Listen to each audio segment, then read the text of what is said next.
We are Liberia, love you. Oh, yeah.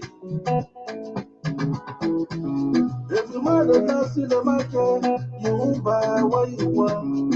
You do what you do, yo. Jehovah Jireh, Kayaba. Liberia people, Kayaba. Citizens of Australia, Kayaba.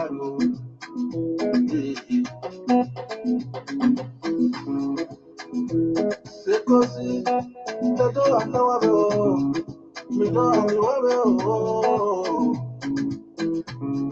Go say good of you. Go say good of you. When I was child in the community, we used to walk in the water. When I went back 2018, oh, I was walking on the quota. I thought I was giving here. The people said I was good. President George, man, we are. Liberia, love you. Yeah. You are a United States. Oh, yeah. There's no 2017. We get the Imo Magna. But there's coming 2023. We get the double shot. And lead the easy and the too late. Amanda, hey, I wait. I believe. Liberia. La la la la la la la. George Weah, Waka Waka, Omwano, Ojio, Adable. The good thing I like about you, you down to I. You are the people president. You talk less than tomorrow. Oh, yeah. I see no reason to jealous you, because everywhere you go, you always winning the best. Oh. African best, European best, world best, the best president of Liberia. What are they like it or not? Oh, yeah.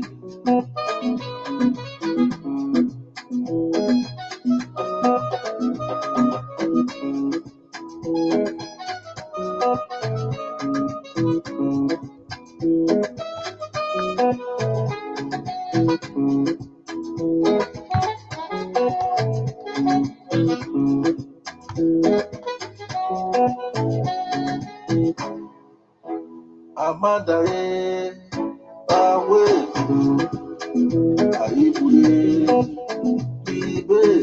all right, folks, we want to welcome our viewers and listeners across the globe. I'm Afonso Zayn, so right here this evening from the New England Bureau Decks of the Liberia Public Radio and Lpr-Tv. We want to welcome all of you to this evening here as usual.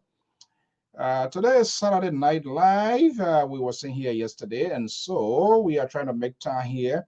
And this Wednesday, I want to be having a special guest here. We want to welcome our viewers and listeners across the globe. Thank you for sharing your time Saturday evening with us, morning, afternoon, depending on your location. As usual, I'm Afonso Zayn Salt of the Liberia Public Radio and Lpr-Tv. Thank you so much. I hope you had a very good day. Look, was a little bit storm, not a little bit, a storm here in the East Coast. I'm not sure where you are, but no matter what the situation, hopefully you keep safe. Drive with care. The life you save, be your own or that of a friend. That is so much important. I'm a music freak, and so this other release, I believe it's Liberian artist in Australia somewhere. I love the beat, and so for every time I try to give it a shot, something was split up, and I will not play it. But this time, this evening, I decided to play a. We want to welcome you. Thank you so much. We're going to wrap the weekend. A lot is been unfolding within the media cycle, the politics in Liberia, what it means, and moving forward, and all of that. So we're going to look at it, the type of propaganda or the type of politics that is being playing here. Who is losing their eyes on the ball? Where is this distractions coming from? Hopefully, to our East Africa analysts, Mr. Weird, Marcus Weird, going to be joining us here. And the man from the far right of the Liberia Public Radio, he's based in Atlanta, Georgia. Amos George going to be here as well. And Samson Brown took the leave of here this evening. And he will not be here. So my guest here, we're going to have a very peaceful conversation. And of course, to you, our eminent, valuable listeners, followers, there's no way we can leave you in out of the conversation. Grace, we want to say good evening, good morning, wherever you are. Lenoria, Alice, Moses, Mackenzie, hopefully, Isaac Collins, and of course, Francis G. Batint, Momolu, Cecilia, to our man, Aaron Shutter. Aaron, how you doing? Happy New Year. Merced and Manson come. The other near, if you need eating said, then you pass out. And Anthony Bay. We want to welcome all our viewers and listeners across the globe. I'm Alfonso Zay, and so right here at the Liberia Public Radio, we're going to be having a conversation here this evening. And we promise it is our traditions on this network here. We don't like to leave our audience your valuable time. It's so precious to all. Without you, we cannot just do this. But please click like, share the podcast, because for us here, we take the holistic approach to what is happening in Liberia. So we intend and pledge not to take side, give it a fair and balanced conversation for the good of our country. And this is what our folks are here. However, they have their own right to do what they want to do, but we can't just let them to slip out or walk on anything that they want to walk on. And so here we try to create a talking point with the hope that it will profit Liberia, not these politicians or these overnight advocates. No history of them being the advocate. But I have a special take here this evening, something that have caught my attention. Before I'll bring our guy who was standing by, Mr. Weir, is our East Africa analyst, is analyst of the Liberia Public Radio. And this is Alfonso's take here this evening in tonight's editions of Saturday Night Live. How many of you are familiar with this thing called name calling? Name calling is a sort of unique propaganda. Most often it is deployed within the West. The name propaganda is at the highest zenith in the Liberian politics, which is assault. How many of you are familiar with that? And I'm quite sure you not being a communication person or someone who is not in the media industry, you'll find it very, very strange. But this is a sort of unique type of propaganda that is being deployed by radio hosts, talk show hosts, commentators, and even political analysts. And there's a unique way that you can present this sort of name calling on your opponent, for which is like you demand, you create news that are not real, but you label this person successfully to the extent that the electors and even the viewers will reject this person. So I've come to realize this type of propaganda has been deployed within the Liberian politics, especially in this coming time around. It has been there, but they have cleverly, purposely articulated to inject this one into these conversations in the politics of Liberia. And unfortunately, some pundits and some of those embedded with those campaigns, they just do not have the ability to know exactly what it is and how to identify it, including the visual aspect is all being inserted. Name callings is all about creating fears in the electorates and citizenry of a particular candidate or a group of people that you've been pictured in a special, unique way. Only you must be far-sighted to recognize that. And that has been part of the politics of Liberia. This has been to deploy, and unfortunately, there's other folks yet to see it. It is a sort of abusive language that is spoken in an esoteric tone, in a special and unique tone. But you must be able to navigate through the line to identify exactly what it is and how you can tackle it. Unfortunately, the politicians in Liberia and some of their surrogates and folks that are around them, they were unable And we're seeing how this type of propaganda among the serving, this one has factored in, and politicians are dealing with it today. This is Man Take here. I'm Alfonso Z, and so let's get the conversation going here. To want to welcome our viewers and listeners. Share the pack here. The ball is about to take off.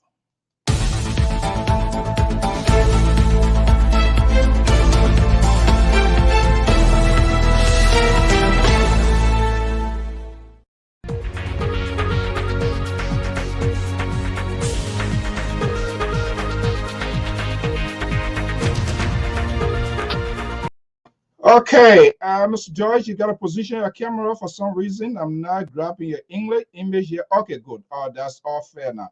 Okay, let me go to East Africa this early morning. Our analyst, contributor, all in it for Liberia is standing by. Michael Weir is right here this morning hour, joining us from Nairobi, Kenya. Mr. Weir, good morning and welcome. Good to have you here. How are you today? Good morning, Mr. So, and good morning to our many listeners out there, and good evening and good afternoon to them, regardless of what you are watching us from today at this time. So I'm okay. East Africa is okay, especially Nairobi. Now that in 2022, there is a pending election, presidential election, where we see the current president and the vice president, they are locked ahead because the vice president has decided to run for the presidency, and the president also is in support of that one way or the other because, as you may be aware, right after the election in 2017, there was, fight between the ruling establishment and the opposition. So we saw that the opposition leader was sworn in as the people's president, while the president was recognized by the National Election Commission as the head of state, who won the election, who was re-elected. So the matter was taken to court, and then the High Court, the Supreme Court, ruled in favor of the opposition that indeed there was some irregularity, there were some issues that did not happen rightfully. So they called for a rerun. But the opposition did not take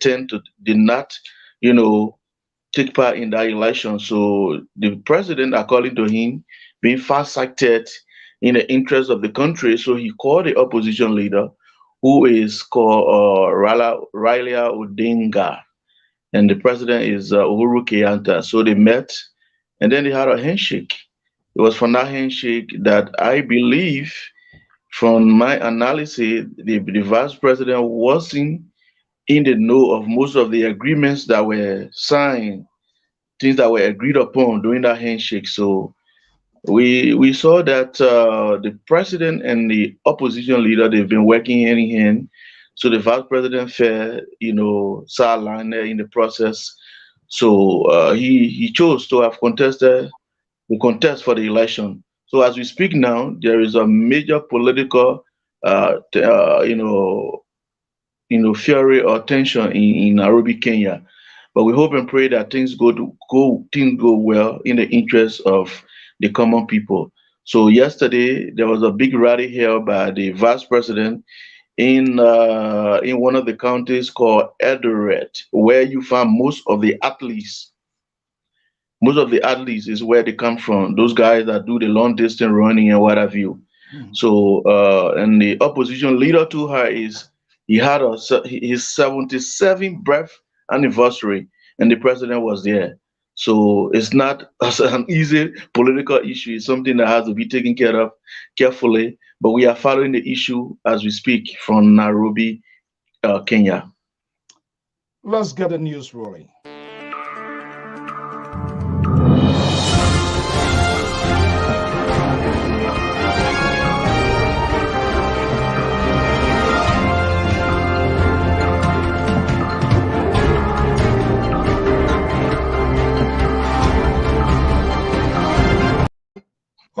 well, folks, there you have it. We want to welcome our viewers and listeners via Facebook, our Twitter, and our YouTube channel, and the Lpr-Tv Facebook page outlet. We want to welcome you. Thank you so much for your time, for your evening, for your afternoon, depending on your location. Comfort, Lawrence, Joe, and my own long-term friend, Big Joe Pitt, Robert Davis. So we want to welcome you right here on the Liberia Public Radio. This is what we do. We are not in the entertainment industry. This is not one of these political satire outlets or amusement where we have to entice you or to make you or to say things that you necessarily want to hear. This is not what news outlet is about. It is ridiculous, and this is why we are having some of these problems that we are having today, because everybody tries to protect his or her side, and it makes it very difficult. So the media war now is being divided. We're seeing how it's been polarized here as well. This mainstream media on the other end here, it's all of that has crossed over to Liberia. It is factoring in the political conversations in Liberia. But this is very unusual. The idea the vice president in Kenya taking the bull by the horn, unlike our lazy people here, always argue that the vice president position is a ceremonial position. So go to bed, go and realize every freaking thing the president says, you must go with it because you cannot challenge and forgetting to know it is enshrined within our constitution. When the president is incapacitated, the vice president immediately steps in as the person in charge. But what I'm hearing coming from Kenya, democracy is at its best. What are the process going to be transparent? But the idea, somebody have the guts and the balls to say, you know what? Yes, I am a vice president. But you going left, I'm going right. No teamwork. Let the whole thing stop right here and let everybody find their way. That is quite interesting. Yeah, this is a country that one thing that I do admire about this country is in Africa is one of the countries that has high standard in education. They value education a lot. Even those guys who you consider to be the chakora or people we consider to be zokos, yeah, they are here as well because, as you may be aware, Kenya has the second biggest slum in Africa. It's called Kibera, next to Soweto of South Africa. Kenya has the second biggest slum in Africa. So you have all of these intricacies, but how be it, you find out that most of these guys we label with such names, they have certain level of education, if not a degree, but at least a secondary education. You see that you talk to them and you see the level of intelligence. The intellect is very high. So that this is a terrain that is so filled. But again, over and over and again, we've seen wherein the deputy president or the vice president, who is a principal deputy to the president, is going on national and international radio, strongly going against some issue of the ruling establishment, but with respect, and Okay, that, my guess, I surmise my guess here on substance and policy different. yes, Even on though, policy issue. even though I could be wrong, and if I'm wrong, just throw me under the bus, which of course we do here. Even though I believe my guess probably on the same party, but came together to be on the same ticket, meaning they are bearing the same political ideology. Yeah, the same political ideology, that is called Jubilee. The party they ran on is called Jubilee, but as we speak now, the deputy president has organized a political party called United Democratic Alliance, called UDA. So, and his group has been gaining momentum. Most of the by-elections that were held in recent times, his guys, his group, the guys from his side, has won most of those elections. In the counties, in the district, in the member of county assemblies. We've seen these things. So democracy is being practice here, even though there are people who are calling upon the president, the vice president, to resign his position because he cannot be vice president in a ruling establishment at the same time also criticizing whatever that went wrong in terms of policy in the ruling establishment. But as we speak, he's still maintaining his position. He's still maintaining he's entitled to his constitutional right in terms of security, in terms of allowances and benefits and what have you. You know, those are things that are happening here now in Nairobi, Kenya. Nairobi, Kenya. So many big men in Nairobi. That's the greatness of it. What Yeah. the insight there. Thank you so much. What a brilliant analysis. Let's welcome the man from the far right, and I senior analyst of the Liberia Public Radio has been labeled by the liberal progressive because he always tries to. This is going to be a very peaceful conversation here tonight. The liberal is not going to be here, so we're going to have a very peaceful conversation. It's not going to be a convoluted one here, that I guarantee. Mr. George, good evening and welcome. Good evening, Mr. So, and good evening to Mr. Weir and our wonderful audience. Okay, thank you so much, gentlemen. Thank you for your commitment, for giving back to your country, for your views and opinions expressed here. Look, we all know the whole news of the week to the closure of the week. It has to do this damage control, character fixing, what went wrong, how nobody spotted this. ANC Alexander Cummings is now fighting for his political career. I'm not sure whether there was a surprise to them. I'm not sure. I'm going to be getting your take, the take from the audience as well. I'm hearing he's going to be appearing on the Spoon TV tomorrow, one with Stanton. I've been doing some couple of interviews. Let's listen to this courtesy of Sister Network Television, online network in Liberia. That is OKFM.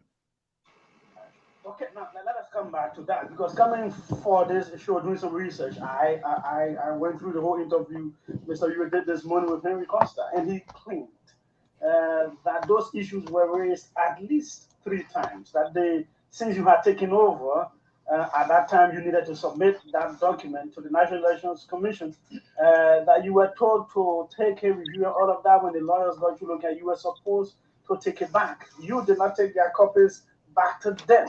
You just said it as it was. That is not true. We had a meeting at the Liberty Party headquarters where Mr. Yu attended. I think Mr. Yu is on record. And he said at that meeting he didn't raise the concern. He did not. That is absolutely untrue. When he was at that meeting, Joe Bonner was at that meeting, the documents were reviewed. We put the revised document from the lawyers in the CPP chat room with timelines and timetables for approval. We did all of that. And so again, I don't know, and it's best to answer others, why all of a sudden this thing is coming up, because it is untrue, it is there. But let's go through the process. Let's see what the process reveals, right? I'm happy to go through the process, and we'll put one of these right on. Well, again, this is blaming you because one of the things that supporters ran away, ran with above the others, there's a colleague that claim has been involved in anything. Now you are being touted as a criminal. But that's the objective. That's what they're trying to do. They're trying to make me get them. Because I do have a clean image, and my image remains clean. They are doing exactly that. That is the whole conspiracy. I hope your listening audience is hearing me. That is the intent. That is the conspiracy. That's the conniving to make me look like that, to make me seem like a criminal. But again, I'm not. The records are there. There's a saying I like to say: the best predictor of future performance, future behavior is past performance, past behavior. So look at my past behavior, my past performance, and then look at the accusers. Look at their past behavior, their past performance. Who has been on the UN sanctions list, who has been accused of war economic crimes. Look at the accuser. Look at his past, his history. That's ridiculous. So that is the sole objective. I'm glad you raised that point. Is to try to punish me for making things like that. But the good news is the Liberian people are not buying it. Is it not possible that your Secretary General or whoever may have submitted the document who has made some changes in it? Our Secretary General did not make any changes that did not come from the lawyers. So let us get this straight. It was the leadership of the CPP, I mean the political leaders, that authorized the lawyers to review the document. absolutely. So after the revision of the document, did all of the four political leaders see it before they submitted the NEC? Yes. But I think this is where the confusion is. Mr. U.S. is no. The document was reviewed with us by the lawyers at a meeting with the Liberty Party headquarters. They took us through line by line, paragraph by paragraph, the changes that they were recommending. And so that process happened. Mr. Yu was in the meeting, as was Ambassador Botai. And so to come now and say that wasn't the case is completely unfounded. Okay. So how did the signing process take place? The signing of the document? The document was signed, it was taken to us individually. By Moali. Was it on the same day or different days? They were on different days. Okay. But the document was taken around and signed individually. There was an internal process adopted by the CPP to have looked into this matter. Did it bring about any resolution? So there was an internal process that was put together. There was no conclusive outcome, meaning the ANC did not agree to the conclusions that was made by the committee. We offered dissenting opinion to what was concluded. But again, if you look at that document, there were complete contradictions. The background in the document says something different from the observations in the document, says something different from the conclusions. The whole intent of that process was to get a particular outcome. And again, that's what's steering all of these issues. But again, let's go through the process and the truth will be revealed. So you are ready for the court process? I am ready for whatever process comes our way. Why are you attempting to involve the government that has no facial pride? The government is not the one that comes to you. It is your own colleague, who is your own colleague political party that is taking you to a governmental court and accusing you of wrongdoing. Because the government must, well, two things I will say to that. One is who benefits from the breakup of the CPP? The CDC-led government. Let me finish before you interject. Secondly, without any kind of investigation by the National Election Commission, by any regulatory body or a regulatory body, the government brought a writ of arrest for me. No criminal charge was done without the government acquiescence. So they have motive, they have intent, and they participated in that process. They benefit, and I believe this was the plan all along working with Mr. Bury to break up the CPP. So yes, I think the government is complicit in this action. You are accusing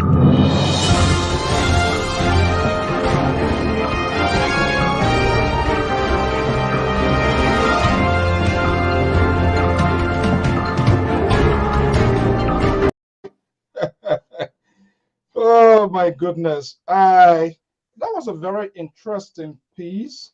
I listened to that. I try to play it over and over. I listened to it and I have my own views and opinion. But the genesis of this whole thing here, and we have had this conversation here before, was the August 18, 2021 letter.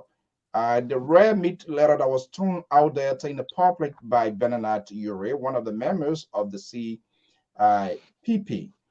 But something that I kind of a little bit finding it, the soundbite coming from Mr. Cummings as well, and this argument now is being grabbed by his supporters of that's the government is behind it. Uh, I don't understand. But gentlemen, let's get the conversation going. First of all, without us getting to the bottom of this here, what we do know, there's an accuser, they have accused coming of alleged crime. Is it a good strategy at this point in time for he coming to be having interviews when there's some sort of criminal liability on you, potential investigation that is being labeled criminal? Because any other thing you say is out there that contradicts your defense team, out that can be held against you. Is it a good strategy to make himself vulnerable to the media? Is that something he should be doing, or he should have done that in the past? Let me start with you, Amos George. Yes and no.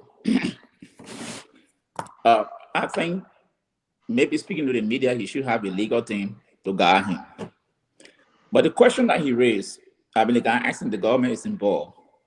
I don't know if you listen to the Solicitor General, Serena Seaforth,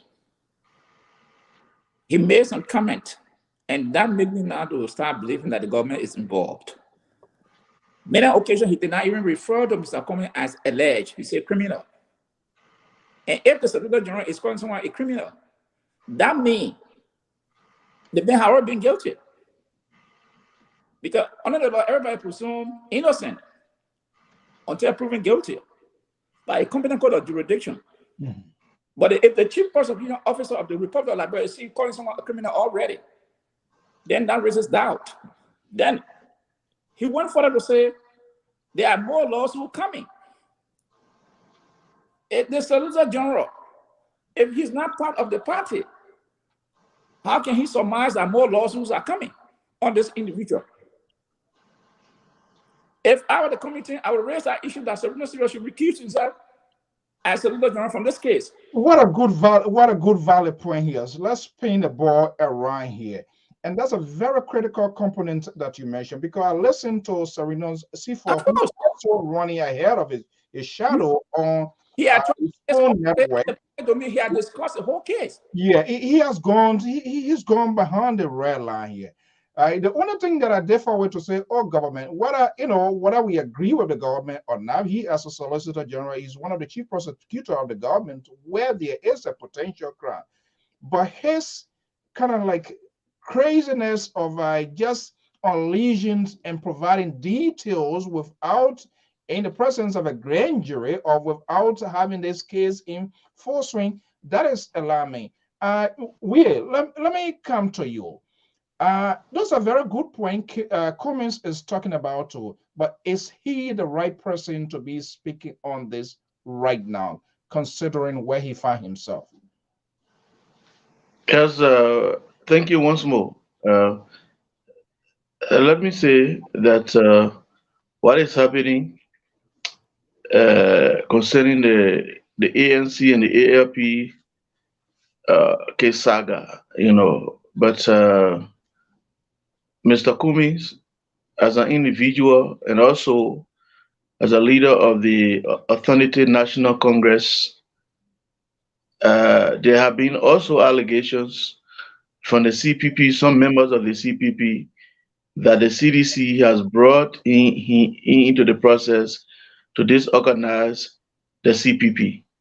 So there have been so many cross accusations concerning that the ANC is on the auxiliary arm of the Congress for Democratic Change, CDC, because the funder, one of the major funders of the ANC, Horatio Gould was with the CDC. He was a strong member and an official of the CDC, and he left the CDC. They established the ANC. But let's leave it as it is there. But the Solicitor General is one person who I thought should have resigned a long time, since he need came in about that Eric Cochran's issue, because he went so deep with somebody who was being accused by government, by the past regime, of committing some crime, and that person escaped from the country. So, and you being a solicitor general, you having that close link with that person, discussing some, sacred issues with such an individual. I believe that that alone undermine the sanctity and sacredness of the sovereign right of Liberia. That alone shows that this person can also connive with other people to cause problem for Liberia because he is the chief prosecutor of government. So going so deep, saying, making statement, I believe sometimes he makes Yeah. some, He's he not making makes some. statement. Yeah, I made For he's a media guy. He this. loves being, yeah, he's a media guy too.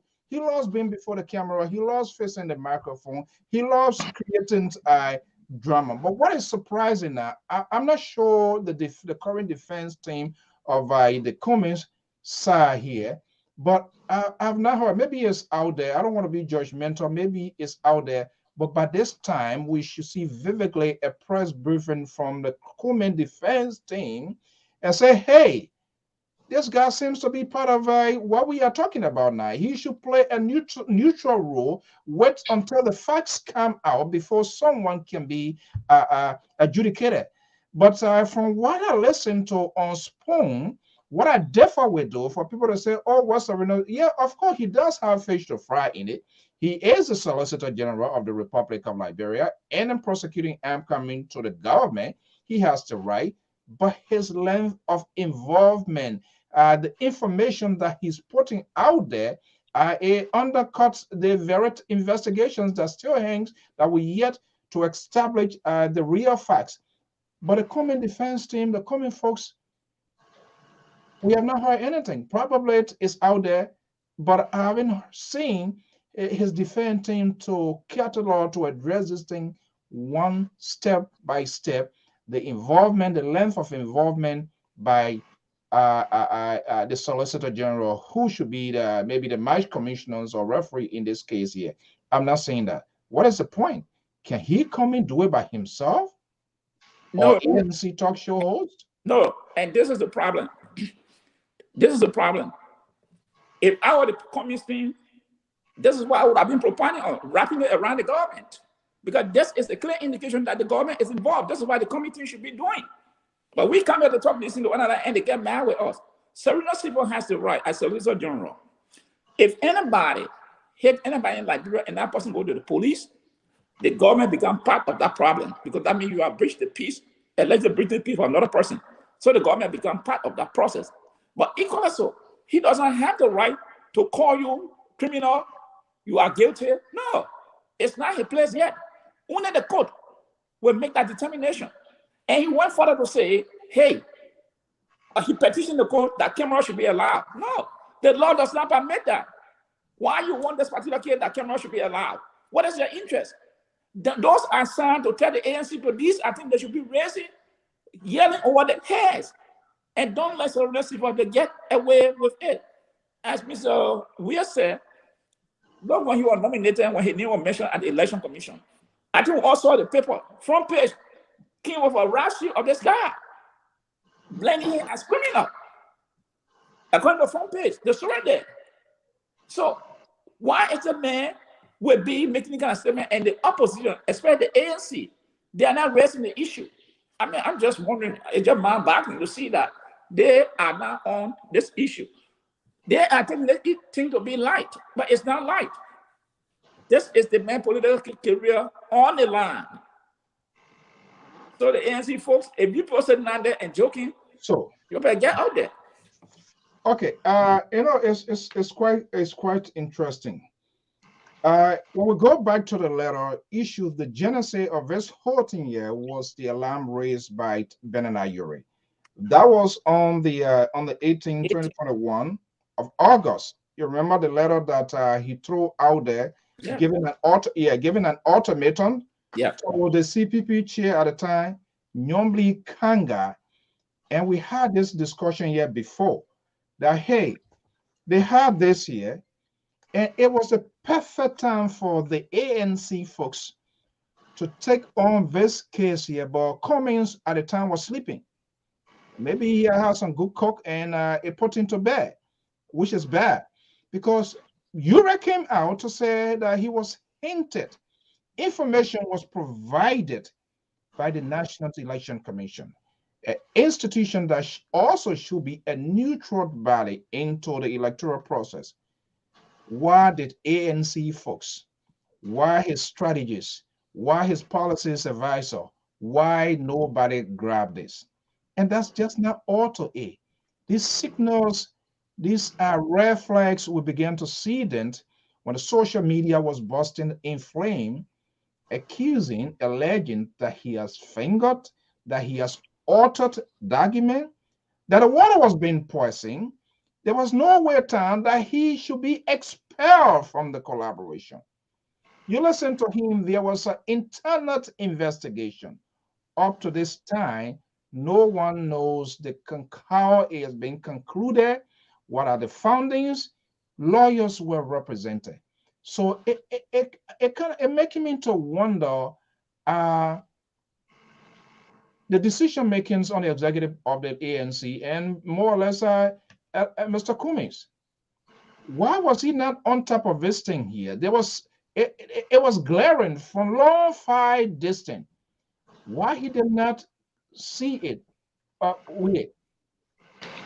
So, with my own personal view, whether the public believes it or don't believe it, uh, there is something that occurs somewhere.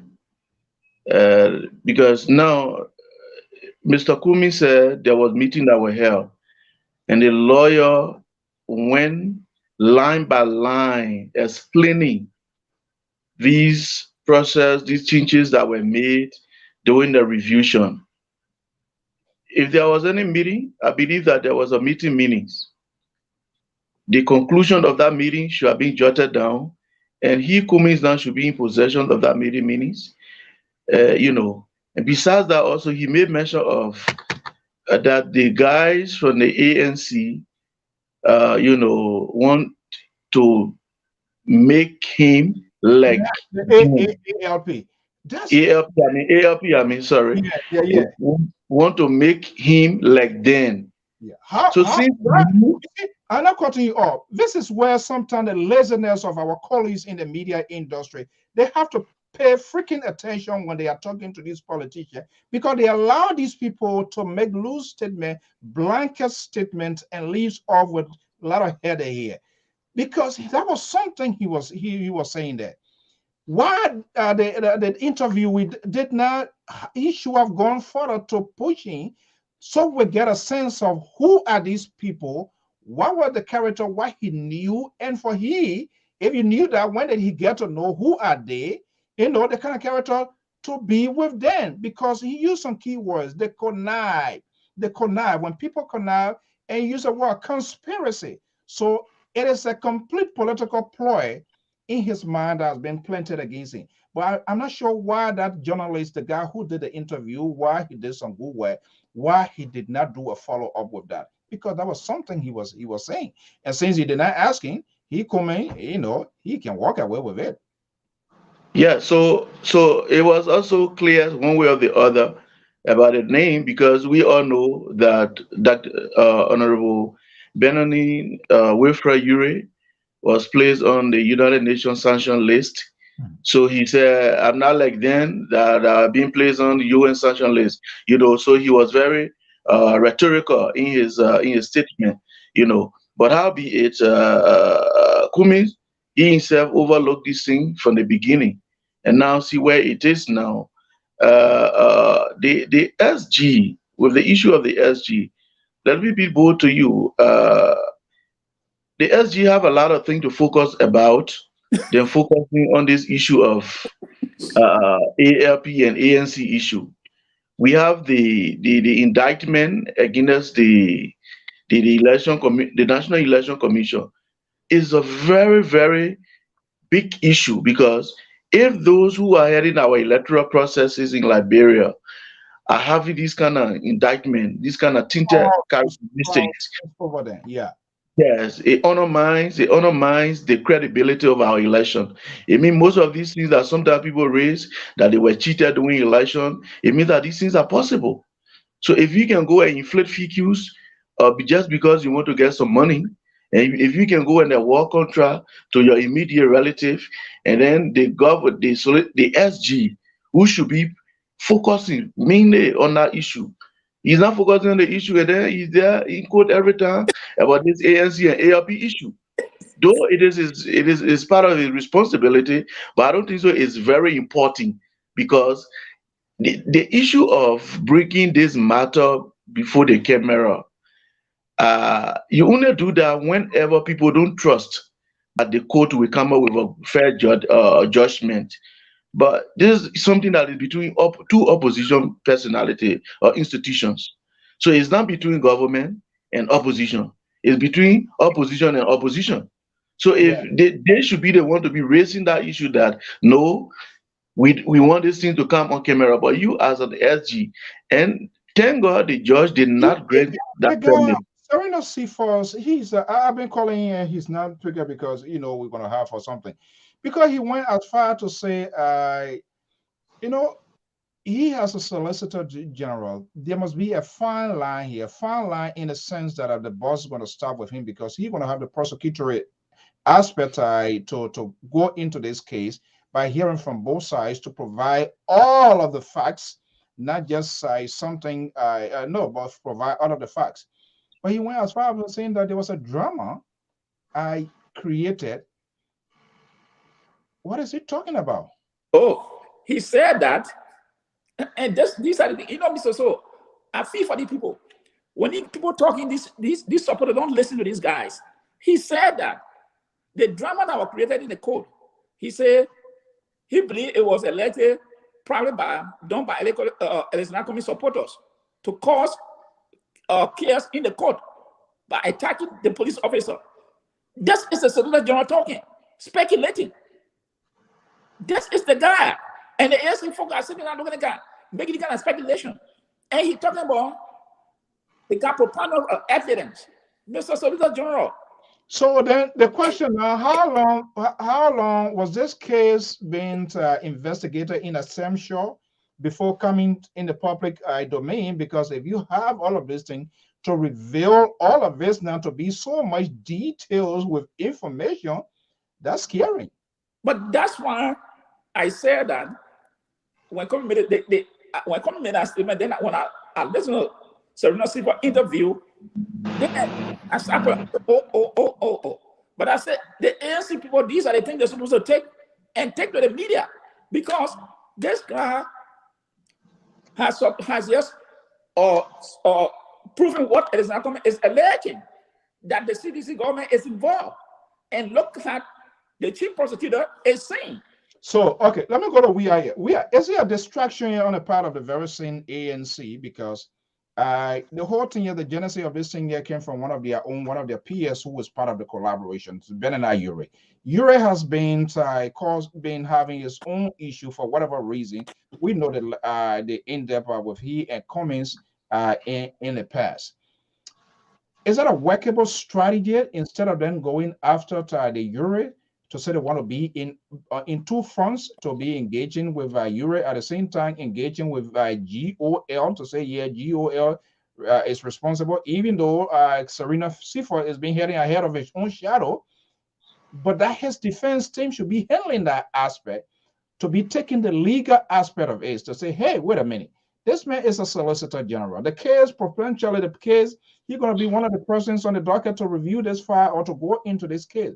But see and hear what he's talking now. We are concerned, our client, because at this time, Kumi is a client now. Yeah. Our client might now potentially could not have a fair trial into this, hearing what we're hearing. They are not saying anything. I'm hearing Kumi is going to be going on a spoon, making himself more vulnerable. That's not the explanation when something goes before the law. Zip your mouth. Do not talk. Only your legal team has the right now to talk, because questions are going to be coming about. And anything that will be said in any conversation at this time it can also be used against you before the court. Why are they quiet? Is it time to showcase? Is that a leadership or strength he's trying to show now? He should have done that a long time. I don't think so. Mr. Cummings is doing the rightful thing for himself because if he thinks he want to buy the public sentiment, the media sentiment, it isn't the rightful thing because what the ANC should be focusing on now is that the case that is before the city court concerning the alleged, criminal conspiracy and what have you. So if they want to discuss that issue, they have other, propagandists within the ANC that should be doing that.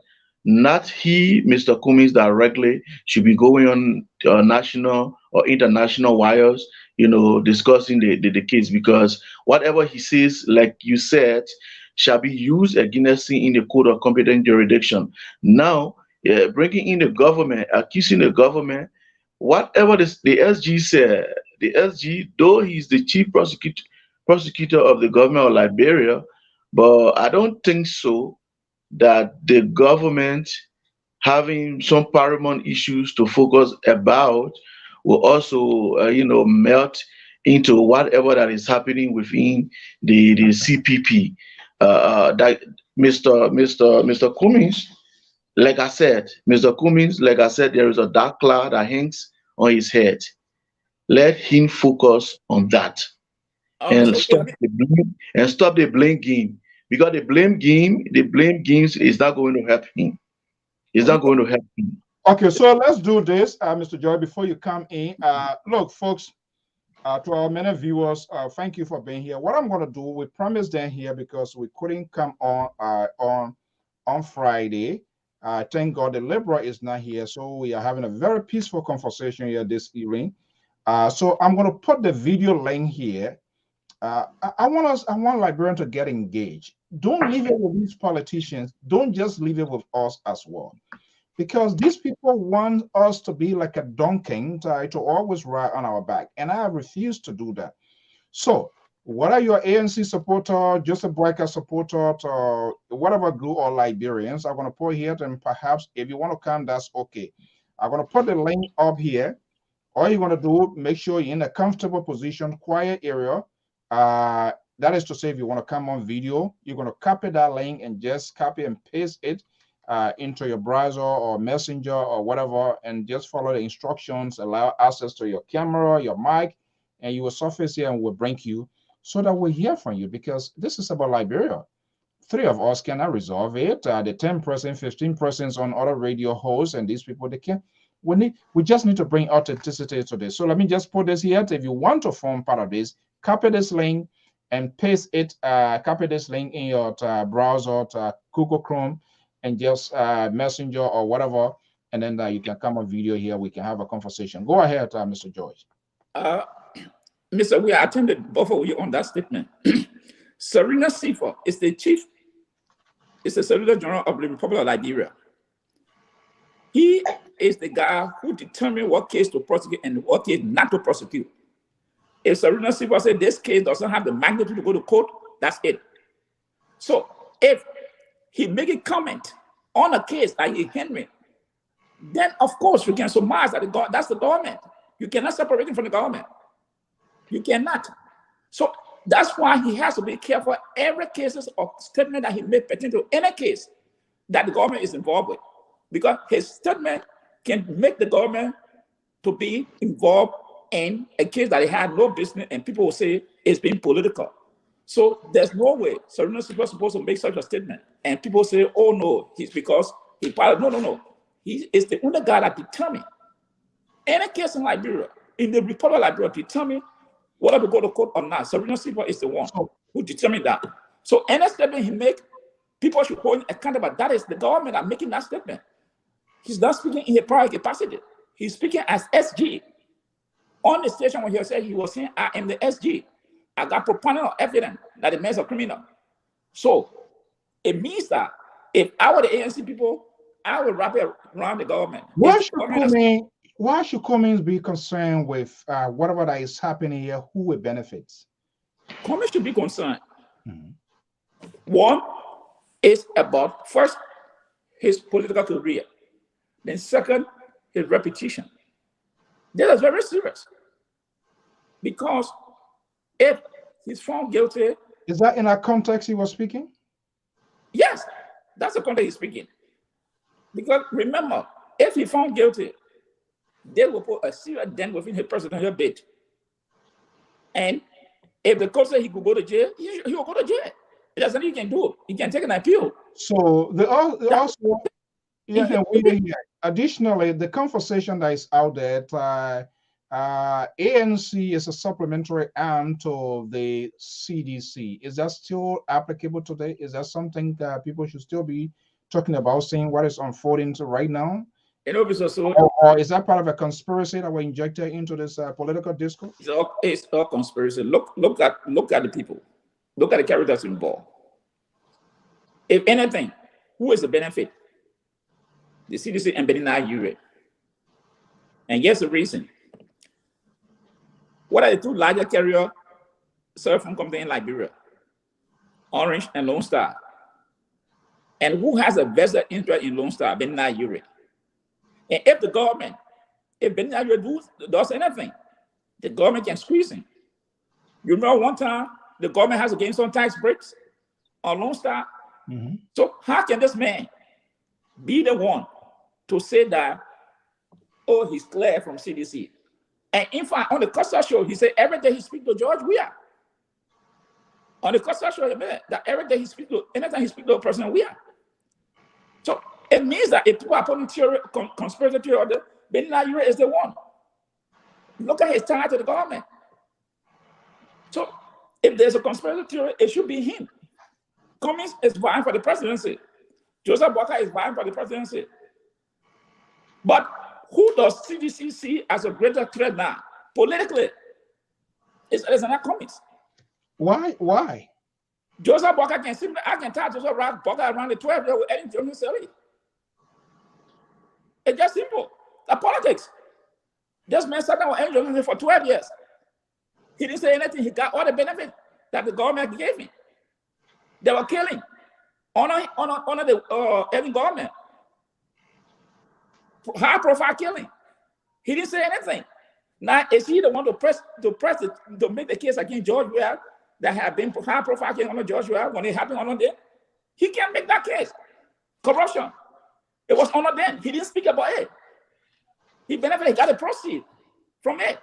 So how can he make a logical case against George Weah? So it's not this is a calculated thing. They are not looking at Boakai. So, their target is not Cummings. Let's play into the minds of Cummings, because the journalist there who did the interview did not do further pushing. He said, look at their past.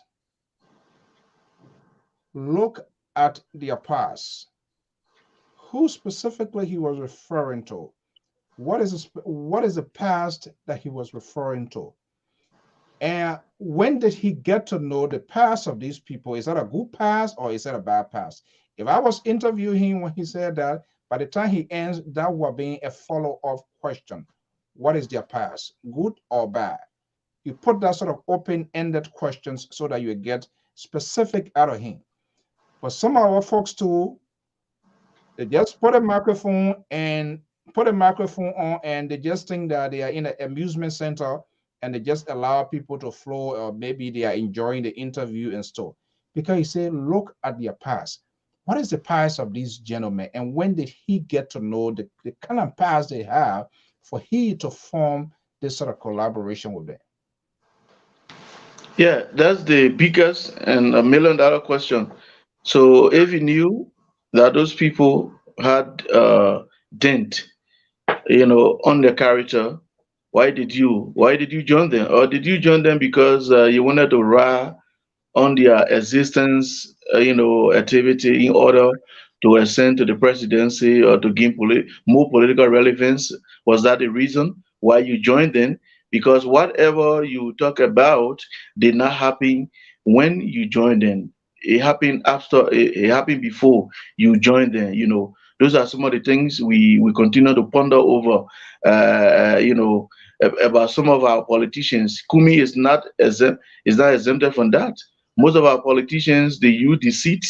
They use what we call. They know that whatever they are doing or whatever they want, some of their allies have done is wrong, but because they want to get what they want to get and they play blind ears to those things, then after they have gotten what they want to get, and then they start to fight back.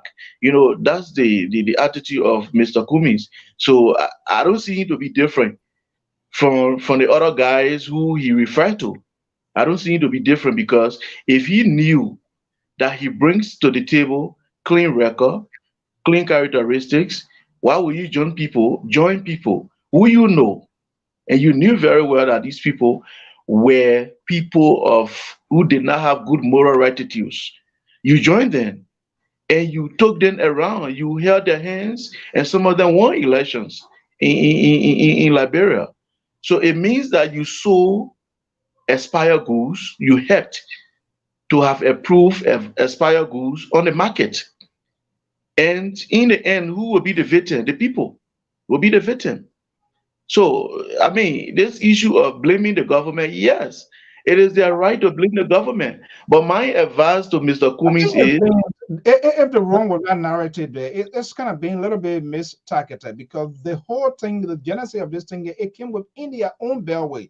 It came within their own system. And I think that's where the focus should be. But And Mr. So, except Serena Seafor is running ahead of his shadow, and he a guy who lost being before the microphone and before the camera. So he sees this now as another way to showcase that since long time he has been out of the media. He's going to come back again and to be the forerunner of this whole case. yes, that's why he does. For me, I've been following Councillor Serena Seaforth. The first major issue he had with government, with the early regime, when he said that there were some people that had guns, yeah. you know, all those things, and then in the end he had to apologize.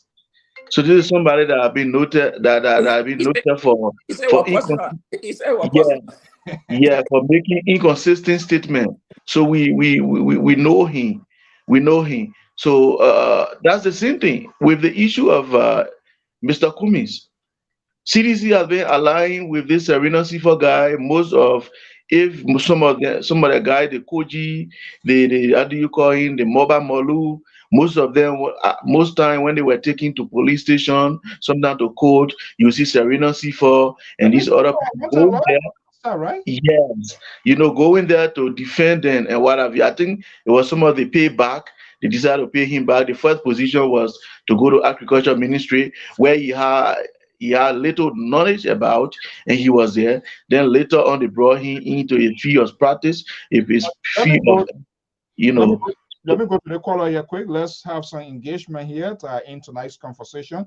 Caller, good evening. How are you? So welcome, Christopher. Oh, thank you, Mr. Su, and our guest in studio.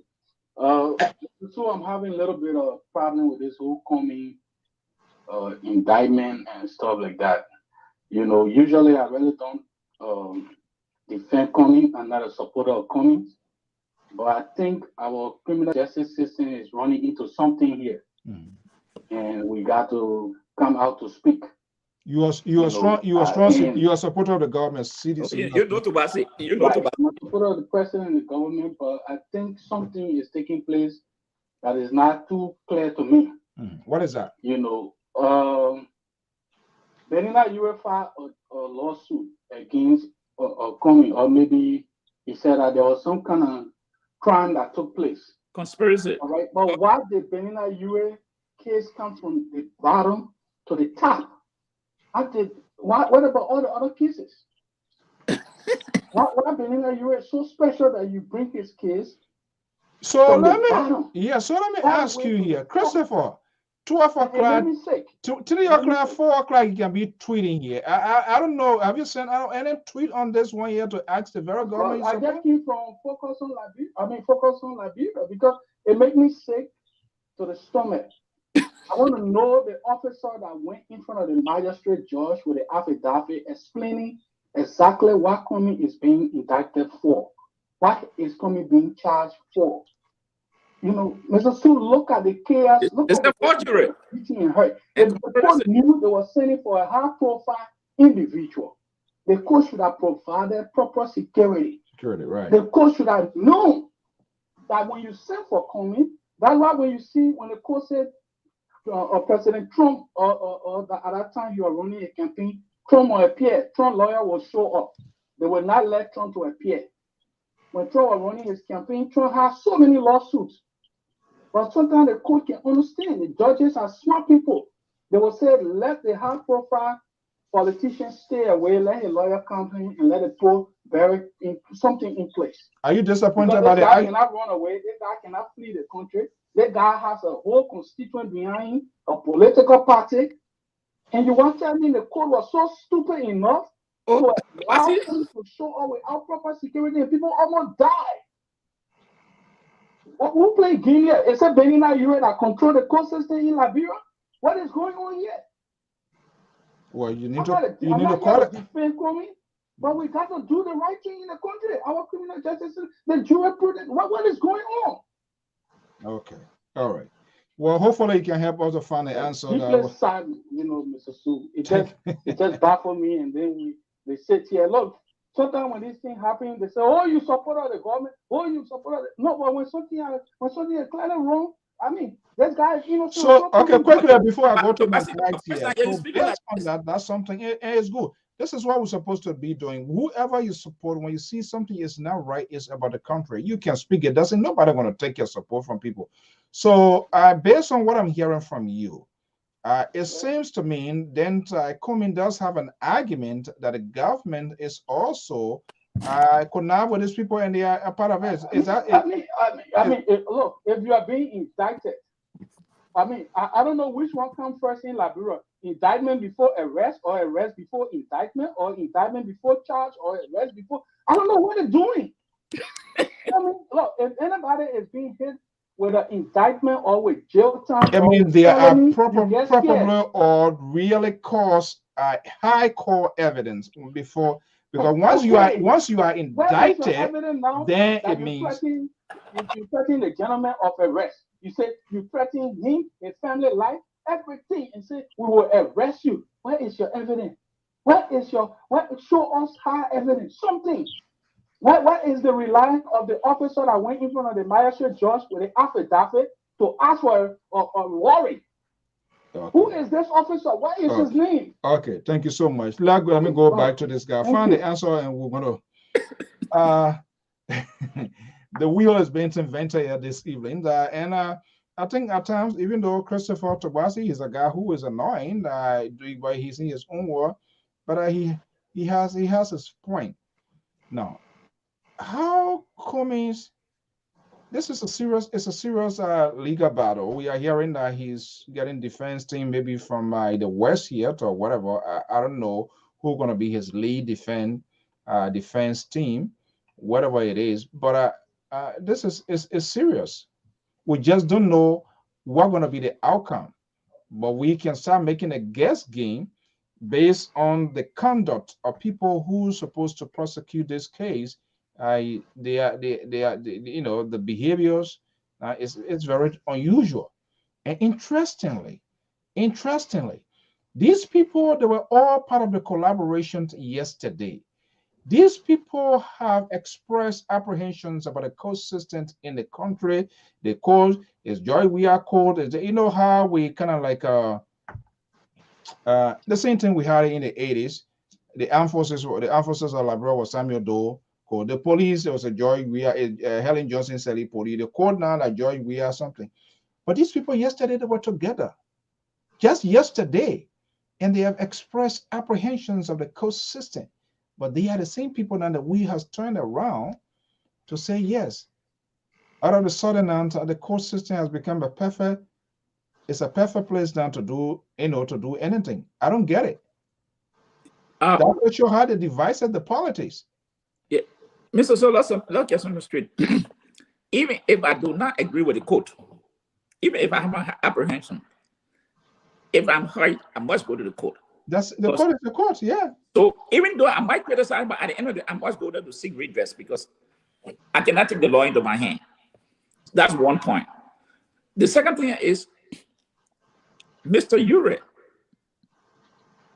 going to the court to pray on the court to issue this writ. Again, the magistrate court should have just gone and handle, but okay, so Serena see for office again. Because when these cases come, once it involve criminal in nature, the county attorney, the solicitor general, they will have to look at the case, right, and look at the magnitude of the evidence provided.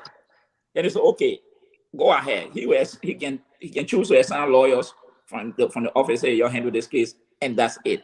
But I don't know the evidence that he has or they have. So based on that, it was one that they gave the go ahead to proceed with the case. And knowing that once they get involved, it will become a high profile case. And that's why I tend to agree with Tobasi on this.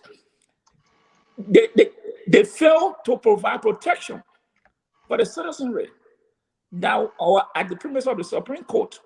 Even other bystanders who had nothing to do, their life was also at stake. All these things, they did not take into account to do all these necessary things that needed to protect people at the court hall. Look, I think three or four officers were wounded.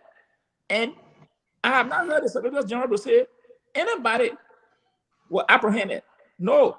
What he did, he tried to wrap it around the ANC, but that's not it. You knew what was going on. You did not take the necessary precaution to protect the citizenry and other people who are going back about the normal businesses. So you see, again, these are the failure of law enforcement that sometimes we talk about. But before I leave, I just want to tend to agree with what we was saying.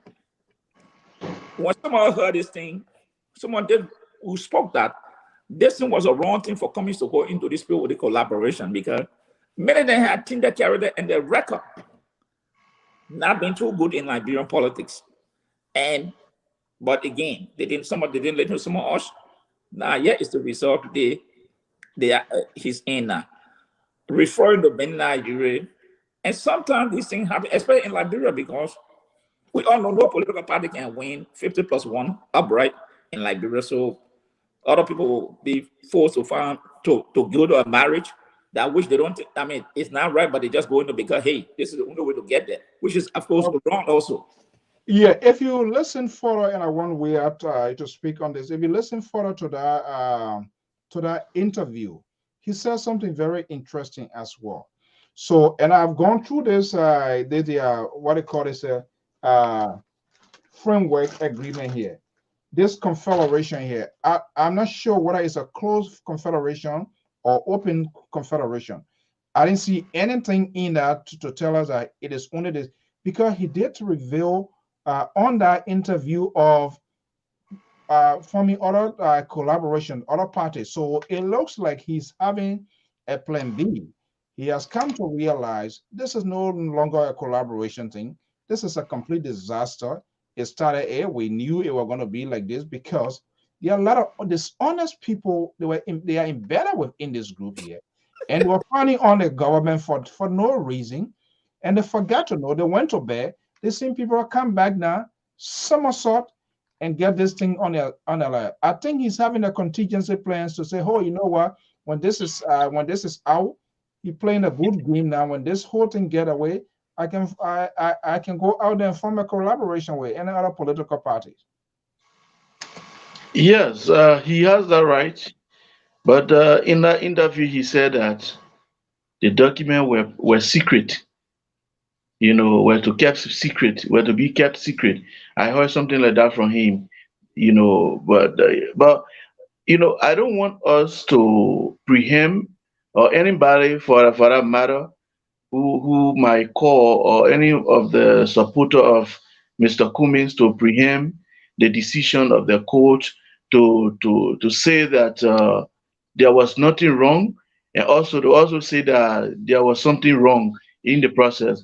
What we need to do now is to leave the matter, let the court come up with a decision, like Mr. Kumi said, that he's prepared to go before the court to exonerate himself. But I believe that there was something that happened somewhere, and somebody somewhere must be accountable for whatever that happened somewhere. Mr. Cummings, he saw everything coming, but he thought that these guys were people that you can just survive with, with your intelligence. Yeah. No, these guys have so many ways of fighting back. Like how do you call it? Like Mr. George was saying that we also Mr. Ure is alignment with Dr. President Weah. Mm-hmm. During in the opposition from 2006 upward, we saw the contributions he had made to the CDC. He had Love FN, later on it transformed to RRB 24. It was offered to the CDC. We saw some of these guys who were working with Scar Radio. There were some discussion they had. I think TT Gipro, and TT Gipro, she had an issue, and when Scar Radio communication, remove her from the program, the next thing we saw her on LRB 24. So those were some of the relationship that Honorable Ure built with the CDC and also the head of the CDC. Okay, hold But on. Yeah, go yeah, ahead. but now as we speak, now I don't want him, even though Serena Sifa is making some crazy statement, some statement that he's not supposed to make, but I don't want him to solely say that government is responsible. Let Yeah. him defend himself. Let him defend himself and clear himself from that issue. Because if he's I think indicted, that's the most important thing he needs to do. yeah, let him defend himself. Because if he's guilty, it's a serious problem for him in his political career. Let me go to this number here. Caller, thank you so much for being patient. 346 number 3746. Good evening, caller. What's your name and where are you calling from? Good evening, Mr. So, this is Kesalin Baba calling from Texas. Hey, Kazo, what's up? Yeah, because all along some of us have believed that Mr. Coming and the ANC committed a crime. We discussed this thing over and over, and we totally believe it. You say they committed a crime? Yeah, we've said this thing all along. They themselves admitted that they committed a crime. Conspiracy? That there was alteration on the document. They are not denying that. They agree all along that there was alteration done to the document. But according to them, they call it cosmetic, they call it harmless, and you name it. That's the term they gave it. But they have not denied the fact that they did alteration of the document. They agree with that. The Cummings and all of them who have spoken agree that there were alterations done to the document. I'm wondering to what extent this authorization that we have been talking about, to what extent and when was it realized? According to, we are not in a cycle, right? So we are only going to listen to what they've been telling us, they who are on the inside. According to the complainant right now, who is Mr. Ure, he's been requesting for this document, this CPT framework document from the onset from Mr. Cummings. From the very day they did their signature, because he was the chairman, he should have been the one to have notarized the document and submit the document and give them copies. So all 5 copies went to him. After they did their own signing, he was the last person to receive those copies. But then since then, he has not returned their copies. And he's not asking for how long it took for them to request for copies? According to him, right after the that meeting of the signing, he gave them a couple of months because Tommy said he had a notarized document and submitted it next. But then he's been asking for this document all along. Every time Tommy will always say, I will give it, I will give it. That's one of the careless part there for grown men and women for them to go into a collaboration. I agree with you on that. It's a soul. It's a soul. They didn't want to bring it to the public. Your caller is not right. They are talking about you. From time immemorial, every time I have a meeting, he will bring it out. Even Madam Lauren also requested for these copies was to begin chair. Okay. JNB also asked for me for this copy. So, let's leave all of this politics out, right? Mr. No, Cummings is accused of government and it's also. Could you ask a caller for me? why are they refusing for us to have video coverage of the courtroom? For fair play's sake, for you and I to be convinced that there was nothing fraudulent going on. Why can't they allow us to have access to the courtroom? Why is the ANC? The law doesn't require that. To have access to the courtroom? The law doesn't require They're that. about questioning the ANC people. For fair play's sake, I think they can do that for us. Let us do Well, I think with that ruling power, the presiding judge will determine that. Okay, thank you so much. Thank you. Okay, so gentlemen. Yeah, I think so something is wrong here. People are mixing the thing up. The lawsuit is about forgery and conspiracy. It's not called author a document. It's about forgery. Those are two different things people are mixing up. So author document is different and forgery is different. This lawsuit is about forgery and conspiracy. That is the matter in court now. So it means that Ben Laire did not sign on someone here, Alexander Cummings and others put his signature on a document that he is not aware of. That is forgery. That is the lawsuit. Let it read it. Okay, guys, let's talk about this thing here. What is the downside? I know the defending, even murderer say you have some right when you appear before the court. Everything can just be stripped off from you. What is the downside? If and only if, because I call some of his close folks. First, I don't like these sort of information people just throw out, and the thing is information, those sort of subliminal messages. I don't want. I try to call his chief of staff to first of all to authenticate if and if that he doesn't want this case to be on camera. What is the downside of it too? Well, we have to look at the Liberian law. It's not about what I say. It's not a personal thing. It's what the law requires.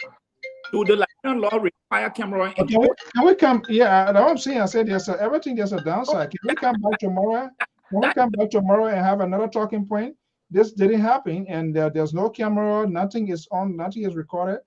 Who does it disadvantage? It's not about what it is not coming one or what the Solicitor General want. It's what the law requires of. That is the matter.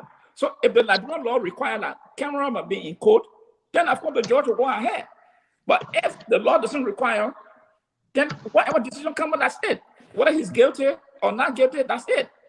Okay, all right. I'm just asking you. I had not looked at the law I know vividly people that cameras are not allowed in court in Liberia legally. So there are certain cases, even like here, murder and this and that. But we have to find, probably we gotta get a legal mind. They allow journalists to go in the court, but they don't allow them to carry camera in the court. That they allow reporters to go in, but they will not allow them to televise that case. I don't know. Maybe it's a lunacy for now, or the Georgia government. Maybe it's new thing they're trying to introduce now. Okay, let me a precedent. Okay, let me take the call and I'll go to Mr. Weir there for an approach. Let's go to the Constitution State here. Let's see what we're going to factor in the laws of the land. Good evening, caller. Good evening, brother. So this is Wilton Keller from the Constitution State. Okay. Okay. Yeah, I've been following the conversation. Yeah, I think if you can recall, I came on your show months back or years back, and I told you about this collaboration. It was put together technically, and I said that it benefited one person's thing, mistake. And everything I told you guys on the show coming right to play right now. But this is the thing, like people, we sometimes do not follow how they're not really informed about certain matters, and we want to input our input into kind of issues, like the legal issues. Not every case I go to court, you have camera going into the courtroom. If you watch cases, high-profile cases in America, you see the only draw pictures of the sketch pictures of defendants, the judges, maybe the few that are sitting in there and put it out there, but you will not see actual people and stuff like that. The people know why to do that. And so I don't think it's necessary because our feelings say maybe this will not be heard fairly. And that's the problem we have. This sort of self-interpretation to suit our taste, to suit our desire. of our own laws within our own creations. That's the problem we have in the. That's the problem that we have all over. People in Liberia, even here, do we want things our way? Exactly, exactly. And people who are expertise in the law, people who study the law will come on the platform and make it explicit to our audience and tell them, look, this is what the law is. This is not, it's not what you think. But they will continue to fix that the theory of the mind, the thing that's in the mind. They want to convince that person, I know it should be like this. It should be this from that because it has a potential. We have a very gullible society. Anything we throw at our people, they consume it. And they will consume it in such a way that it will become a disaster to them. And so we must be careful, we must understand these issues. And and I'm just praying to God that this thing will go in a way that will understand it and accept it for what it is, instead of us criticizing it, because it's dangerous. This God, one thing you should understand as socialists and presenters on these platforms, the government never went into CPP and drug conflict there. There is their own craziness in there, and somebody he was supposed to be the godfather. Right. Went into law to sue somebody. And it just happened that the place you want to sue, that's the way the government's supposed to play. If they are for incidents, or if they're involved. All right, and that's the thing to be preaching. Thank you so much for having me. Okay. Let me go to we. Yeah, I'm not a one that a fan of that idea that the government infiltrated the government. Of course, there are so many ways you can weaken your opponent. In the same way, the other nonsense all come in, they spend money to take people from opposition. Of course, money. If you don't have money, don't partake in presidential elections. You see the money. Why you think people having a super PAC here they are there to do the dirty work to subdue you in any way or form. So the idea, government is that I think he should fight his own battle. Mr. Weir. So I think, like I continue to say, that like Chris Tobasi said, like he said that there are more important cases that the government should focus on. How did this case manage to have surfaced so fast? Why is it now? Why is it that the government did not say that the court docket are part of with a lot of cases?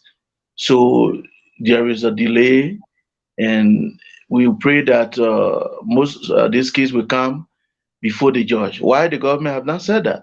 We notice that when it comes to corruption cases and other high-profile individuals, they will tell us that the court file is the court's file are part of, are full. There are so many cases on the docket, so we have to exhaust some of these cases before we come to this one.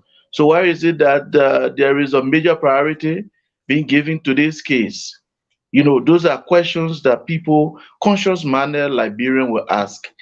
But to also, per judge, I just want you to control the level of what you call it, should I say love or maybe concern you have for Mr. Cummings, because mind you, this is an allegation that is coming from somebody who were dining and whining together.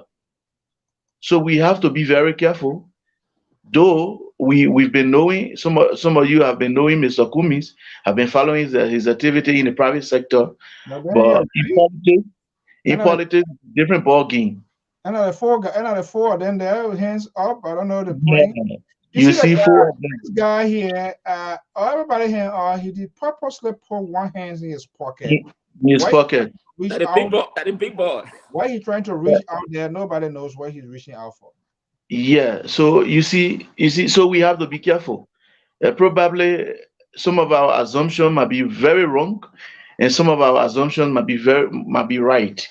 So the period, the little period they spend together, they share some notes, they have some private discussion, things that they discuss, they cannot even tell us outside here. So it's a very issue, something that we have to think about. This case is something that Mr. Cummings, like I said, and I will continue to say, let him find those lawyers that he think that will defend him, to get him out of this process. But if he thinks he will play the same game, the same, lackadaisical attitude that he played from the earlier stage when he was being accused of fingering a framework, today is forgery. Now, Pajoy said that this thing is about forgery, it's not about fingering. But how did forgery come in? No, but Because you forge somebody document, you forge somebody's signature, provided if there was something that you did in a document and you don't want to carry to that person to sign, because you know that before the person signs that document, he or she is going to read. He's not going to accept. So before the forgery occurred, there must have been some level of, how do you call it, changes made somewhere to suit someone's interest. So all in all, though in the court rate said forgery and criminal conspiracy. yeah, but Mr. Weir, if you say forgery and criminal conspiracy, why are you talking about someone fingering document? Fingering author, they talk about author, that document was author. That is different from forgery. Okay, it's That, different. that is two different things they are talking about. And I don't want to speak, that's not the issue here. The issue here is what the writ said. Granted. Forgery and conspiracy. That is what the writ is about. The writ is not talking about what changes were made to the document. It speaks about forgery. That is what is on the face of the writ. So you can Okay. go to that. That is different. We're talking about. So Okay, thank you. okay, so let's get that. The caller was talking about document being changed. And I said, no, what is on the face of the writ is what we talk about. Not what wouldn't change it. No, it's who signed someone's signature. He said that he did not sign it. That make that document a forgery because Guys, let's take a quick break. You can get a glass of water, and on this quick commercial, we'll be right back. From the West African nation of Côte d'Ivoire, Liberia Public Radio and Television present Business Diary. This program focuses on the activities of business institutions and individuals in society. I'm Jeremiah Zhao Senior, CEO of All Nation Bank. It has been very good to have this business established here. We are 1 year since we opened here in Anono. There have been few challenges here that have faced in this country, and that is all about the language. But here instead, I refuse to be deterred. I refuse to be discouraged. I open a business and things have been fine. My name is Mercy Bangarilala. I am a finance officer working for an international organization. I have a master's degree in business administration. So today I'd like to take the opportunity to talk to you about the COVID pandemic and how it has affected the business sector in terms of me working in an organization, an international organization. Don't miss out. Be my guest. It's coming soon on Liberia Public Radio and Television.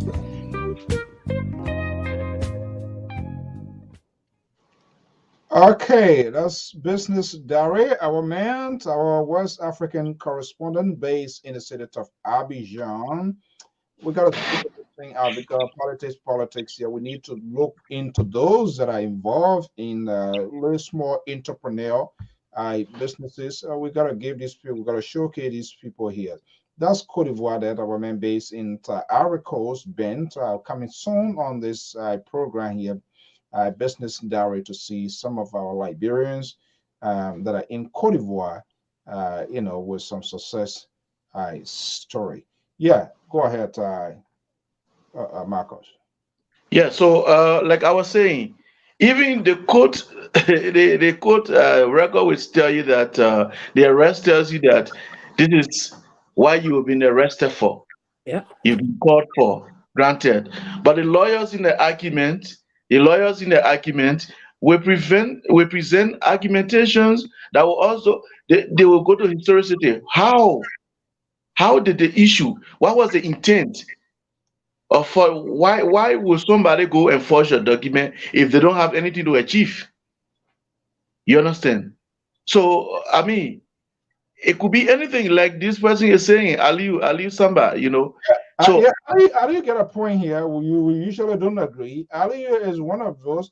Is that his sedition? How he backing now? Where is he now? Sir, where Buckeye. He was Buckeye. he left CDC. He brought CDC. What happened? What not happened? the court can determine what it means.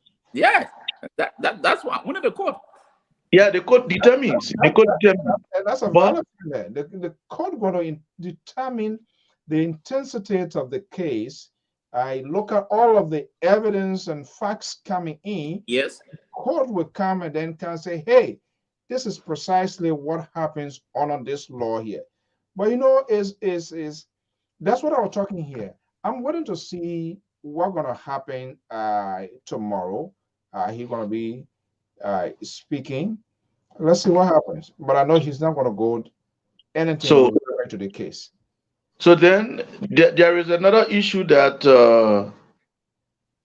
I think was that Tubasi or okay, so somebody raised the issue while there were no protection of at the court. But again, normally in Liberia and other countries that we know, cases of such magnitude, the security forces, sometimes they are very careful because they don't want to be implicated in the process. You saw most of the victims in that process were people from the security side. I saw police officer was bleeding, and what have you, and other people accusing that the guys who did that, they were from the ANC side. Other people said they were from the ALP side. So in such a situation, the police will try to balance their force that they will use, because if they go high, the government will be accused of using, force on peaceful surveillance protester and what have you. So it's a very complex situation. But what happened that day was unfortunate. I believe it's about time that the people from the various side, they should control their supporters, because you cannot hate people.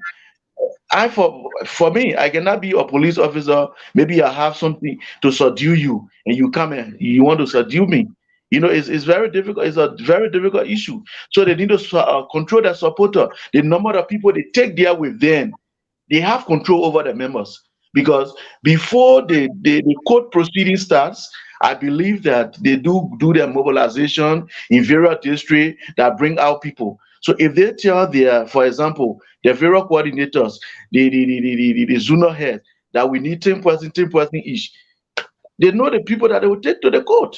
So if you carry a huge crowd, it's not going to support the process. But again, what they call this I must totally disagree with you. This is a high-profile case. And hold on. The government should be ready at any time. The government should set the perimeter that, hey, tell all the parties involved, we're going to only allow 20 or 15 people in. Everybody should stand 25 feet away from this. Put your security on their leg. You cannot wait to say something happened before. You should be proactive. So the police, the Minister of Justice should have come together with these political leaders and tell all their supporters, hey, only 25 or 30% will be allowed in the courtroom. Any other group will stay 10 or 15 miles away from the court. That is the responsibility of the government. It's very unsafe. I mean, people go in there, they have backpacks and all of that. You don't even know what they're carrying. The whole place is just crowded. Pat George, I like how you are saying it. But we have a society that and I know very well. I have been in Liberia, witnessed some of the political cases, and I know what it means. I know what the security forces, I'm not bagging the security forces, but I know what they sometimes go through.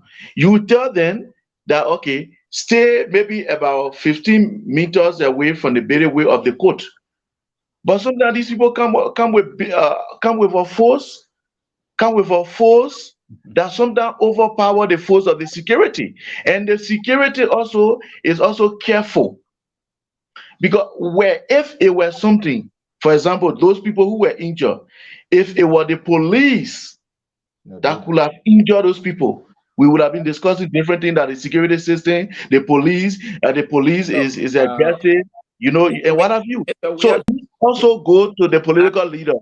The political leaders also should have control over them, because there was a case with Mobile Molu. When Mobile Molu was taken as Central, I was at the how you call it, at the police headquarters. We saw the various heads of CDC entering, including my late boss, A.W. Lawrence, and other guys, they enter. But because of the crowd that were outside, so some of them came outside to talk with the supporters, not to get in close proximity with the police. Because police will tell you stop here, and you see that there are some guys that sometimes join these people you call supporters of political institutions, and some of them, they are not even part of those political institutions, but sometimes they join there to also spoil whatever that is happening. So our leaders too have to be responsible. The number of people they take with them, they should be responsible. Though the police have a role to play. I know they can do their rallies, they can do their robocalls, but hey, there's so-called battlecry system here. People let me say to these people, you cannot continue to make excuses for a country. We are living in the 21st century. We have to hold people accountable. If you inform the political leaders, you coming on the ground, your supporters should say this distance. These are the people allowed. Deploy your men. If anything goes wrong, we're going to hold you people responsible. We cannot continue to say the country we live in, then that means we'll not move the country forward. That is the issue here. If the police were to come out tomorrow, and I understand where we are coming Why from. see the Minister of Justice ordered they're going to deploy more men. Why they didn't do that before? Why they were not proactive? These are what I'm saying here, you know, we have also adopted this blame game, and all of this is lack of pleasing someone. All of this is lack of right, Alexander coming. Right, Benny Nayure, right, Boakai. Normally can't. We are not saying your supporters should not come, but they should stay this distance. And if anybody crosses this point, we're going to hold you responsible. Period. No, I mean, I get that. It is in the right of the state. If we continue the way that means Mr. Weir, Liberia will continue to be a lawless place. Everybody will take the law into their hand and do what the feet are doing. So I understand, but you know, this is it's a kind of dedicated and volatile situation, because even if the law enforcer, if they were to deploy and tries to do the right thing, because not everybody passing within the proximity of the temple of justice at the time necessarily have interest in the case, they can be some ordinary passerby, and so you can't infringe on these people's civil liberties as well. But that way, drop it. I come in, Mr. Joy. Now, if the police were to come out and put a red line that we don't want people to come here, obviously there will be a resistance. There will be a pushback from the crowd, and this crowd, when we see they can be a small crowd, and then something's break up, because another form to contain probably could be a reasonable force that will be exerted, that will be applied, tear gas, this and that. That will also blow it up. I will come to you guys. Let me see what happened from the Constitution State again. Hello, caller, are you there? Hello? Okay, let me see. Yeah, okay. Yeah, hello? George and the other guy talking about security to the police, right? Hello? And so, yeah, hello, can you hear me? Yeah, but lower your monitor, I think, are you listening to something so that we're getting a feedback? Maybe I don't have anything earlier. Okay, all right, so maybe, okay. Yeah, so let me go to 61612 number 8073. What's your name? I mean, that says 614. Are you there? 8073. Can you hear me now, Claire? I'm hearing you, but yeah, we're getting some real noise. Is that a 614 number? Okay, let me take no, this is yeah, somebody else. 614. Are you there? I mean, the television. Yes.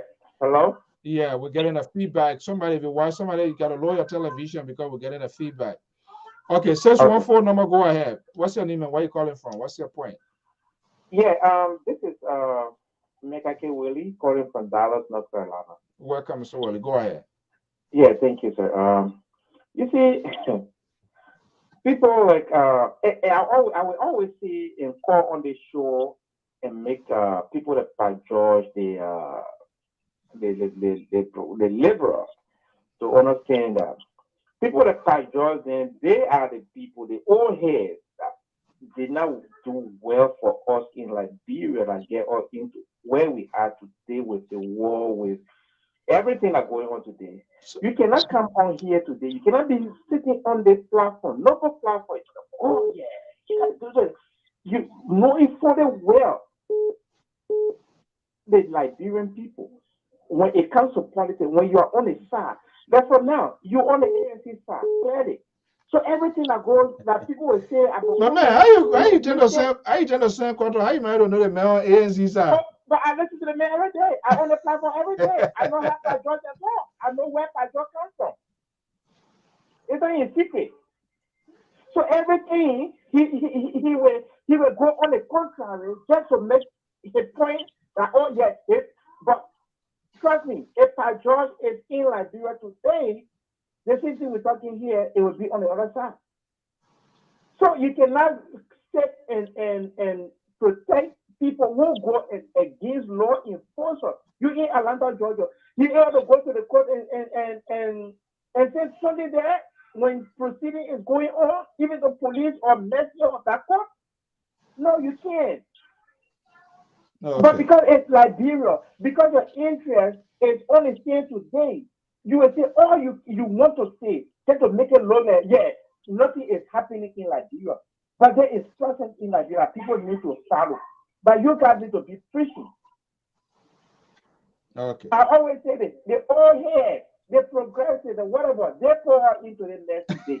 It's so different. Your brother, the 1980, whatever, fool something and just crumble everything and destroy Liberia. Just continue to do it by just start to kind of thing. No, okay. I gotta get.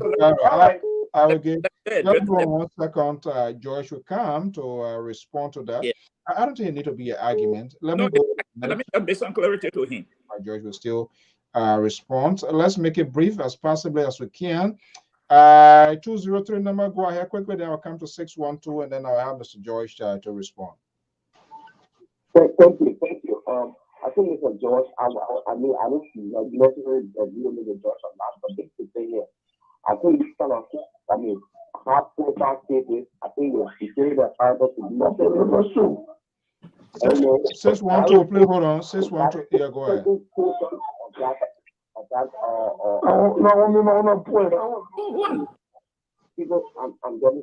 That's what I'm saying. 612, you gotta hold on. When somebody finish, then you come in, buddy. Yeah, go ahead, from Connecticut. So I think, and this is a very bad practice in Liberia, where they allow people to run at the capital building when they have 2 or or whatever, the center of justice. These are bad precedents because now it can interfere like what happened the other day. It's not political ground when you're going to do a rally or campaign, all that thing. People should be restricted in this era. The people who are involved come in and they go right out. Exactly. Instead of barricade, then people stay across the road and then turn the slogan from across the street on the other side instead of coming into the compound. They put a big in the court, yeah, on the staff there. All right, thank you so much. Let me go to the next person here so I will get a guy. 612 number what happened? 612 number 0589. Good evening, caller. What's your name and where are you calling from? Hi, my name is Derek. I'm calling from Minnesota. Welcome. Go ahead. Yes, sir. Thank you very much. I just want to, I will butcher his name, but hopefully you guys will remember Nwakebuke, whatever his name is, Nwakebuke, a Nigerian man. Yeah. Does that mean ring a bell? Of course. Okay. That man was caught in a forgery charges. He forged our national documents. He lied on his agents. That man walk away. Right. The justice system in Liberia is a joke. Nobody respect them. That's the reason why all the reaction that they're getting, that's what they are getting. So I guess the bottom line. Arizona Cummings, 2023 will be the next president for Liberia. Nothing going to stop it. Thank you very much. Thank you. Well, that's it. Or will facilitate the process where views and opinions can be express, however, these views and opinion does not in any way represent the management and staff of the Liberia Public Radio. You see, that's it. This is the situation we have. Black Dragon revenge the death of Bruce Lee. So it happened yesterday. No action was taken. Nothing happened. So somebody do it now. We shouldn't take action. This is a sort of a visual cycle system we're going to be running, and we can't get a system fixed here. Let me see this person here. Hello, caller. Are you there? 612 number 3168. Yeah. Hey. Hello? Yeah, is that Terry? Yeah, Terry, Mr. Sir. How you doing, sir? Good. How are you? Yeah, man, we're good. Yeah. So, actually, I think in my mind, Mr. Cummings, we all need to not be sorry for what is going on. That is the problem with Liberia. That is why Liberia can move forward. Because we favor somebody, we feel sorry for them when this kind of issue come up. Okay, even if it was political, is it right actually to tamper with the document? We see Mr. Cummings himself saying publicly that there was some minor errors made. There were some changes. All right. So is it true that these changes were already made, whether if it's minor or it's not minor? And I think that is the reason why the Solicitor General is coming in. And Mr. Cummings needs to understand that it's not only because that the government is being political. Even if it is political, I think he brought it on himself along with the CPP. They all brought this whole mess on themselves. And the government could use this thing to hunt down even those who were elected into power. Absolutely. They gave the CDC a good less hands to, and they just think this is not coming along. They said town try not for right alone. Pumpkin palm, red deer, all were avoid in that trap. All the points are, and your man Joe, I don't like a direct dinner. And and all of that, they could use this particular thing to persecute and make sure that what if they say, since the document was tampered with, everything that went through net that brought these people to power it's a fraudulent what will happen to them? Well, yeah, thank you so much, Terry. Yeah. I mean, this read me here. I think CDC, the seditions, they are tightening their grip. I see how this thing is being played out, and if it can explode, it will be deadly. It will be crazy. Not to kill somebody, but a political career will be on the line. You know what I mean? Let me just say something to that caller. Sometimes when people speaking, the people on my line have an understanding. Somebody got a fan? You got a fan on or what? Yeah. When people speaking, sometimes people should learn how to understand. What Mr. Weir and myself were talking was that I was saying that we should not continue to allow people to display violence, rain violence in the system.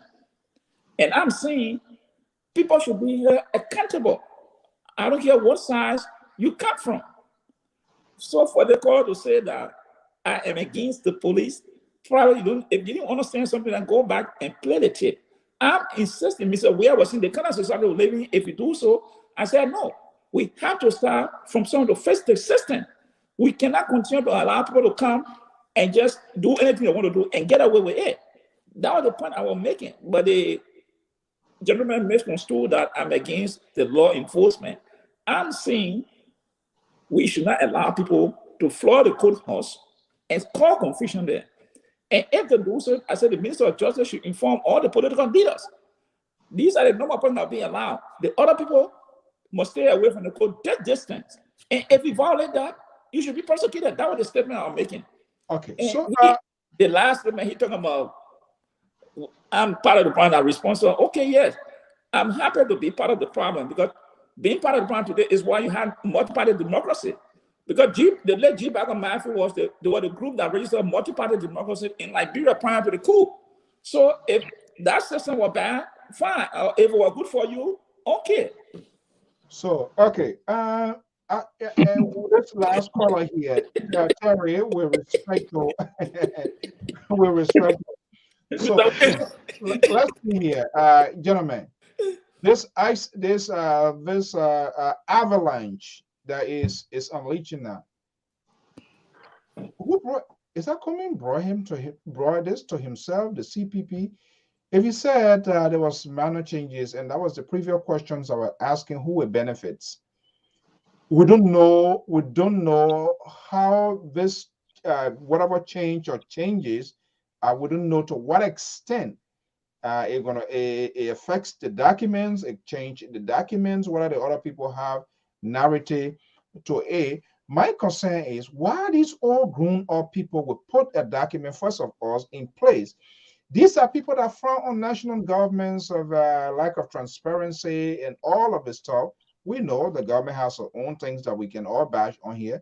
But why? What in the world are these people that will sit down together, put document together, as alleged that they've been running behind one person to give this topic? It doesn't add up. It doesn't make no sense. So on what basis these documents were put together and how these documents were taken to NEC? So it means people just brought a piece of paper to you and you just sign it, or you just take it without anything, or it was strictly on trust and confidence. Okay, Pa George and myself, we've been hanging out together for so long. So, well, I can deal with anything. Anything he tells me, so be it. It's like telling a landlord you're going to be paying, you paying rent, you're giving cash, and no receipt is given to you. And then the man comes back after 6, 7 months down the road and say, hey, you got to get out of this house because you're not being paid. And you say, oh, boy, I paid. My wife was there. My son was there. What is it? Look, going in the court, the judgment in court is different from that of public opinions and things that we talk out here. Court system does not base an argument on circumstantial evidence. No. They come up with hardcore facts. That's it.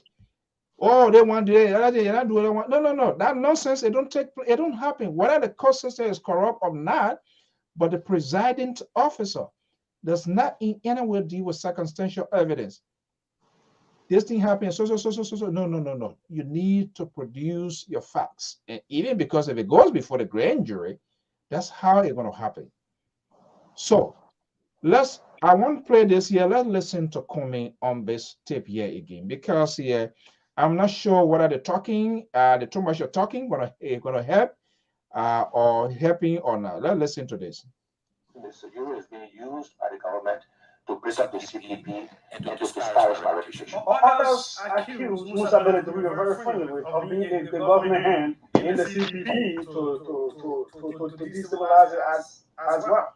So there has been no action that I have seen from Musa that is destabilizing the CPP. But I've seen an action based on this. Mr. Yuri issued an intent to leave the CPP, followed by this, bogus lawsuit. So yes, Mr. Gedeh may have been accused, but I've seen no action he's taken to break up the CPP, but I've seen actions from Mr. Yeah, before we go to the next one, in that interview, he also made it to appear like you are not transparent as you claim to be. He said the NIMBA Jericho, that report, you are the reason why it has never been released to the public. You are the one who suppressed that report. What's the basis of his assertion? What is it based on? What evidence does he have that I did that? Because he makes a statement, does it make it factual? And does it make it correct? And this is why you have an opportunity to and I'm saying to you now, that is not true. That is not founded. Because Mr. Lewis says that what evidence did you provide? But the report was not released, and you were the leader at the time. The committee members, and Mr. Lewis was in the meeting, by the way. The committee members said two things. One, they didn't have enough time to properly investigate, and they said based on their decision that they were not prepared to provide a written report. And Mr. Lewis was in the meeting. In fact, there was a shouting match between him and the chairman of the committee on that very same point. Okay. Another thing that it is important. It is important that you just clarify this last one, because those are things that point out who you are as your leadership credentials and all of that you unilaterally announce who becomes as the running person in the District 9 by-election without consultation with other political leaders. That again is not true. And because these assertions or allegations are made doesn't make them correct. There was a process for making that decision.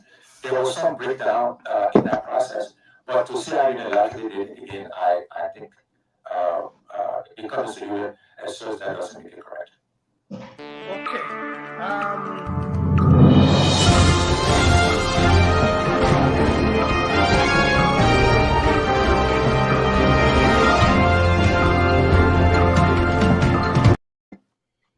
Gentlemen, is this guy is he getting himself into trouble here with anything? Is he doing too much of talking than to wait for his defense team to speak on specific with an ongoing investigation? Is he doing good or bad to himself? No, I said from the onset that Mr. Cummings should start speaking. If I was someone advising him, I would tell him straight. He should not talk to the press without his lawyer. It's universal. When you are on an alleged criminal investigation, you don't do no talking. All the other thing, but you don't comment on that particular matter. Yeah. Stay away from that matter. You can come on. Comes, you pivot. You stay away from that. Journalists will always want to ask you, but he's saying it's been orchestrated. The government, this whole thing is being orchestrated by the government using Benana Ure. So if I had an opportunity was asking him, I would want to ask him when to realize that Benana Ure is being used by the GOL for the destructions of the CPP. And if you knew that, why didn't you address this here? Why didn't you come out? These people here, from what I see and what I've come to realize, the CPP, WPP, they are complete disgrace and disaster to the democratic process, because these people seems not to have a coherent message. There was no defined objective for which they even came together. Why it is true, the CDC government, they are another group of people by themselves in terms of their policy, but there is no, I see no strategic plan by these people here. This is why we are having this type of Donald Trump type of White House here. This is why it's going on in the CPP, and CPP is completed there. I don't know, nobody can resurrect this group here. They need to just go by their wayside. Weird. Yes, like we will say over and over in the game, see what is happening. When you see the court order, Dr. Ure or Mr. Ure was not named as the plaintiff. Right. It was the chairperson of the ALP. Because then the defendant is Mr. Cummings and others. So now, even there was a time when the lawyer said that Mr. Cummings shouldn't, the court should grant him that power not to appear in court. But because his name was mentioned as the defendant, not to say, oh, ALP in general was taken to court, his name was mentioned. So if you want to follow the same dimension that is being used by Mr. Ure, that he's appearing from one radio station to another, mind you, Mr. Ure's name is not on that document as the plaintiff. It's Theodore Momo. So when you saw right after they were leaving the court, Spoon TV and other guys tried to interview Theodore Momo, he said no comment. He said no comment because that's very strategic because it's before the court. Yeah, because he knows that he's one of the lead, he's a plaintiff in this case. And any comment he utter might be used against him, either by some of his opponent or anybody who wants to go against him. Mind you, lawyers are out there, they need more information. Yeah. So what you say, they can dwell on that and present it as some of those issues in court. So, Mr. Cummings, we will say this and say it again. The politics in Liberia, if you're not smart, the first thing he started, you say, I call it to you, Mr. Soe, that if you don't have money, don't take part in politics. Granted, But if you have the money to and you don't know how to use it, the man who don't have the money will give political relevance at your expense. Over 360,000 within the media bill to make sure to preserve and contain. And they acting crazy here and think these people that are on the Facebook here acting a little chihuahua and think they can help them, because when they come, they can't even defend the policies of the very people they support. They don't even know what their candidates represent. They come and force and causing their viewers. Viewers can express their views, their opinions, the black den, and all sort of stuff, create political satire, and they just think that these are the people that are going to channel their message. They're wrong. So that is the issue. Now I've been following the guy who was heading the COP, the Council of Patriots in Liberia, Moba Yogbo. Yeah. Moba Yogbo left from that position. He went straight to ANC as one of the strategic person. Yeah, communication man. Yes. We have other people from Senator Dillon's office. You see, where you see some of these issues are coming from, when you see Dillon is bitterly, and even Costa is bitterly against Kumi. Those are some of the issues. You understand? So if you have the money, that shouldn't be what the bitterness about? Costa. What is the bitterness about? The bitterness is, okay, these guys are people who are struggling. And you are with them, in the same party, you call it collaboration party arrangement. But see, all your picking are lot leaving you, going to him. So they saw him as an individual who want to destabilize their offices and what have you. Those are issues. But I can also safely advise Mr. Kumis, the money he has, the connection he has, let him use those connections wisely. If he uses those connections wisely, then he's going to make a major mark comes 2023. But if he doesn't use those connections rightfully, he will end himself going to court until while his friends are campaigning out there, he will be going to court. Because what is the issue of this court issue at this time that somebody said you forge, you this, you blah blah blah, all the kind of issue. So those are all things meant to distract you from your actual agenda as an individual.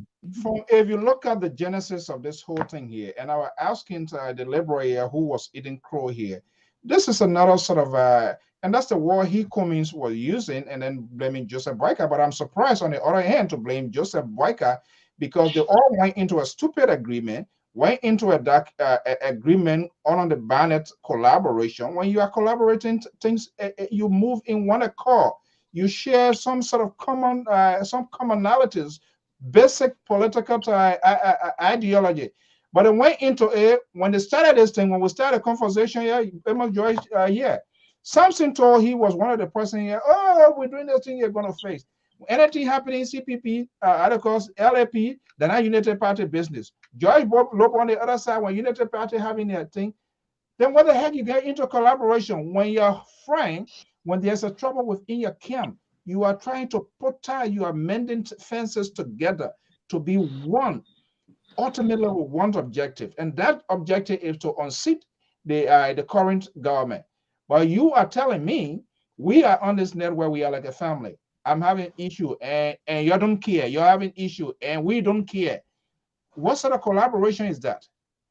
But I see this as a ploy. Alexander Cummings, the ANC folks, they were so lazy.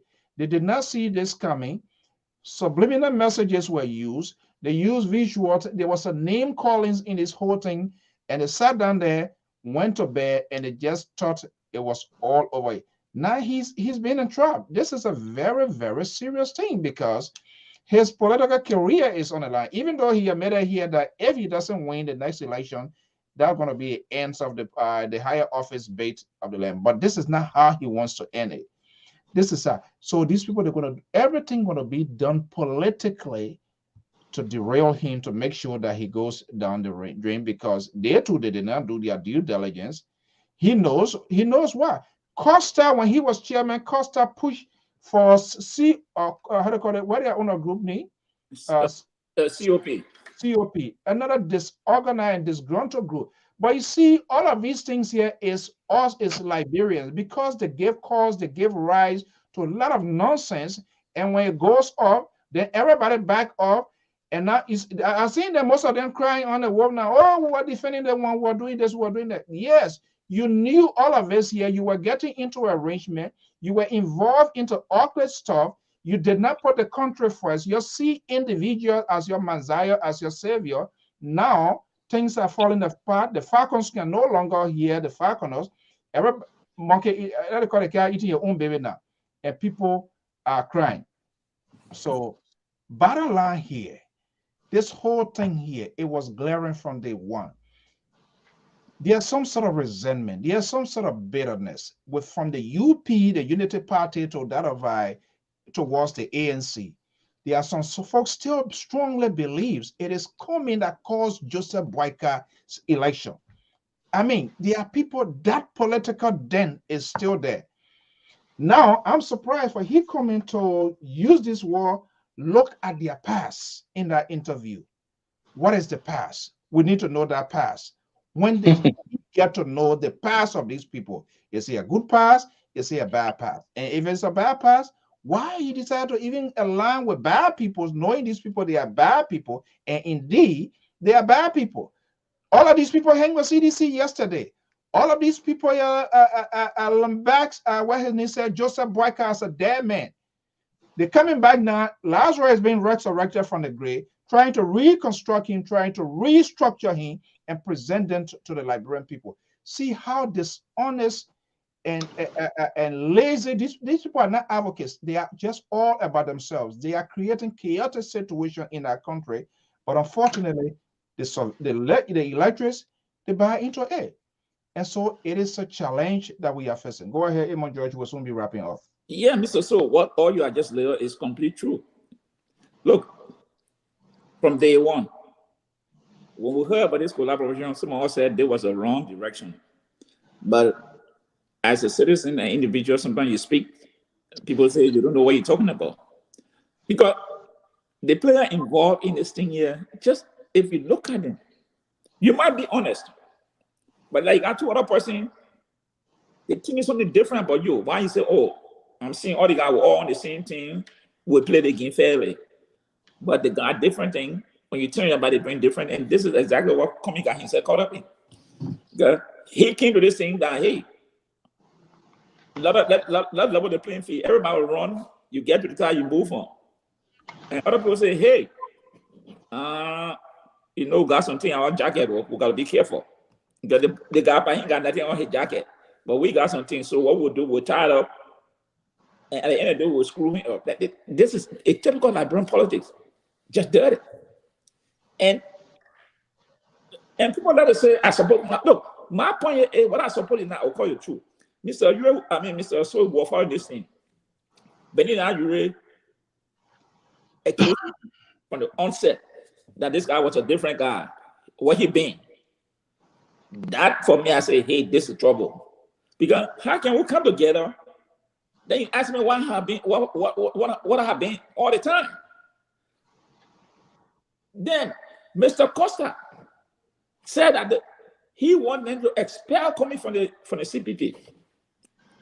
I mean, the coming forward now proactive, did he see what he think? How much messages or they could send, how much sign they could show you that there was trouble coming to you? When you saw all these statements coming against you with the people you in the hospital, that should I tell you something. You should start getting prepared. Honestly, I began to question his leadership style. His inability to take decisive decisions to lead. The calculation was, oh, these guys, they're just joking. They will not take the thing seriously. No. But you don't know these people politically, that what they were after is you the one to come after to destroy, and they're making this statement and you all looking at it. Now, yeah.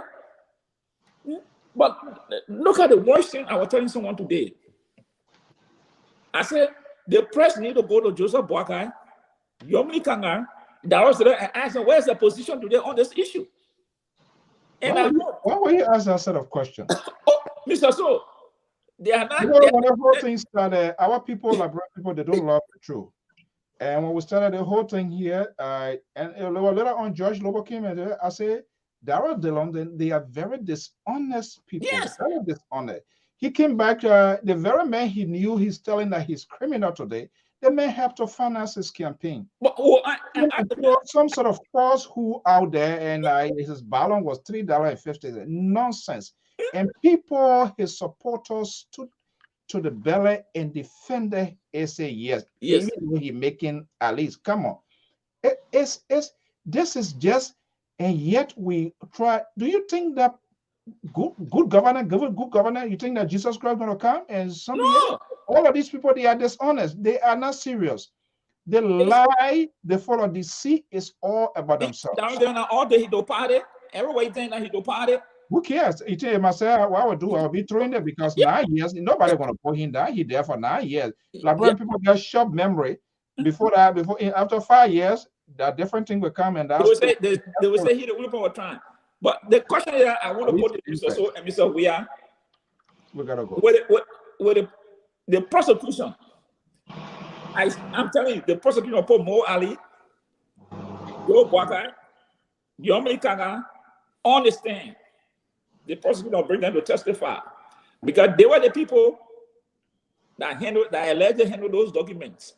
So I sure the prosecutor want to bring them to put them on stand to testify. ANC missed the opportunity when Benana Ure said he was hinted by the National Election Commission. That was when ANC and Alexander Kumenchu were shown leadership and strength that indeed they can make decisive decision when he hold state power. He didn't do that. So they said that market Bamuda want to die. It can't hear whistle sound.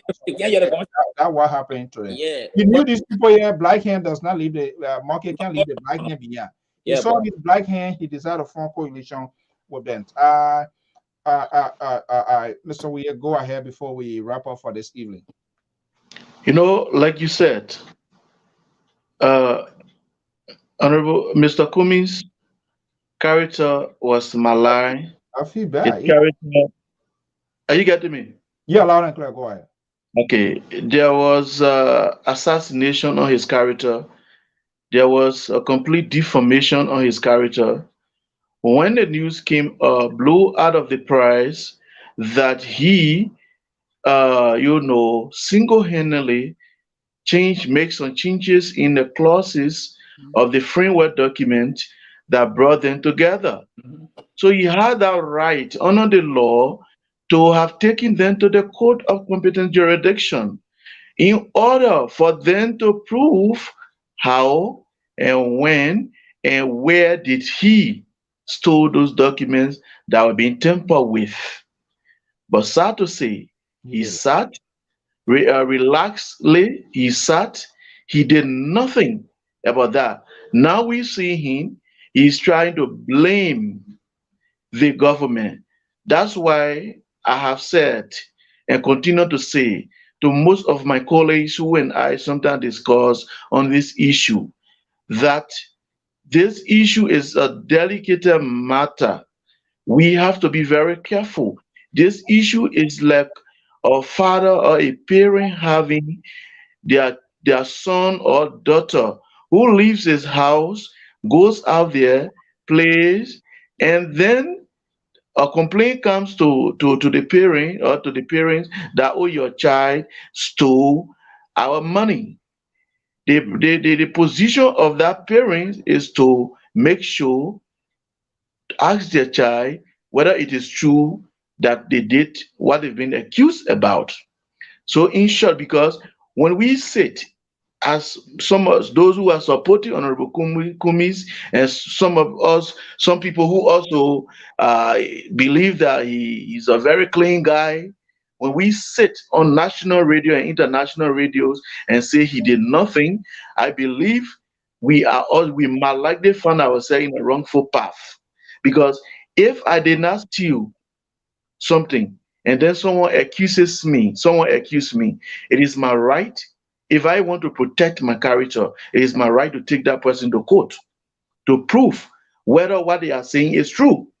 But he sat there and the matter is in court. So we shouldn't, at this time, like this public radio, we shouldn't sit here and say that he did not do, that he did. Because my point of contention is This is a man who has been working in the private sector, the Coca-Cola global company.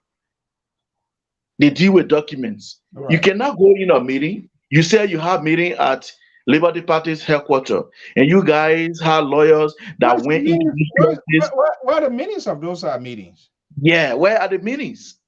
Where are the meetings? But you're missing something here.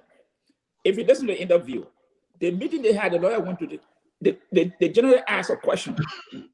The document that was signed, it was taken around on different dates. Mo Ali was the one who took the document around. Then they said another meeting they had was by Zoom. So for me, I'm not saying, I cannot tell anybody. Mr. Joy, the language I'm using, I always use the language allege. Because if I say someone doesn't, then I have the facts. So I always use the word allege. And I want to say we are together. I'm saying alleged. The document was, he has been accused, allegedly accused. That is the language I'm using on this platform. I would not come up, would it be any other person to say you committed a crime when I don't have the facts and you are now going in from a court. Only the court can determine that. But if I'm speaking as an individual, I will always use the language alleged because I do not have the facts. Even if I have the facts, I cannot convict the person until I go into a court. So that's why I'm more careful to use the word alleged. Okay, so thank you. Now, going forward, I think he has learned a lesson because when you look at his posture in the studio, you understand that he seems to be worried, but he might not come out to tell the public that he's worried because when you look at his posture, you see this posture. He seems to be very worried. So he has learned, and he's learning what we call a complete big political lesson. That next time he will be mindful, he will be careful who to move with, who's not to move with, because this court issue at this time, the first thing, it requires money. Who's going to pay the lawyers for him? He's going to hire his own lawyer. Whatever you see, those people you saw probably at the grounds of the Temple of Justice, they needed some support. They needed to commute from one place to another. Who was responsible for that? He's the one responsible to do those things. The money now he's spending to hire lawyers, to do these other things, he could have kept that money to use it for his campaign. But see where those finances are going today. Complete. No, it's a distraction. So you see where those finances are going today. So this is a complete lesson for everybody.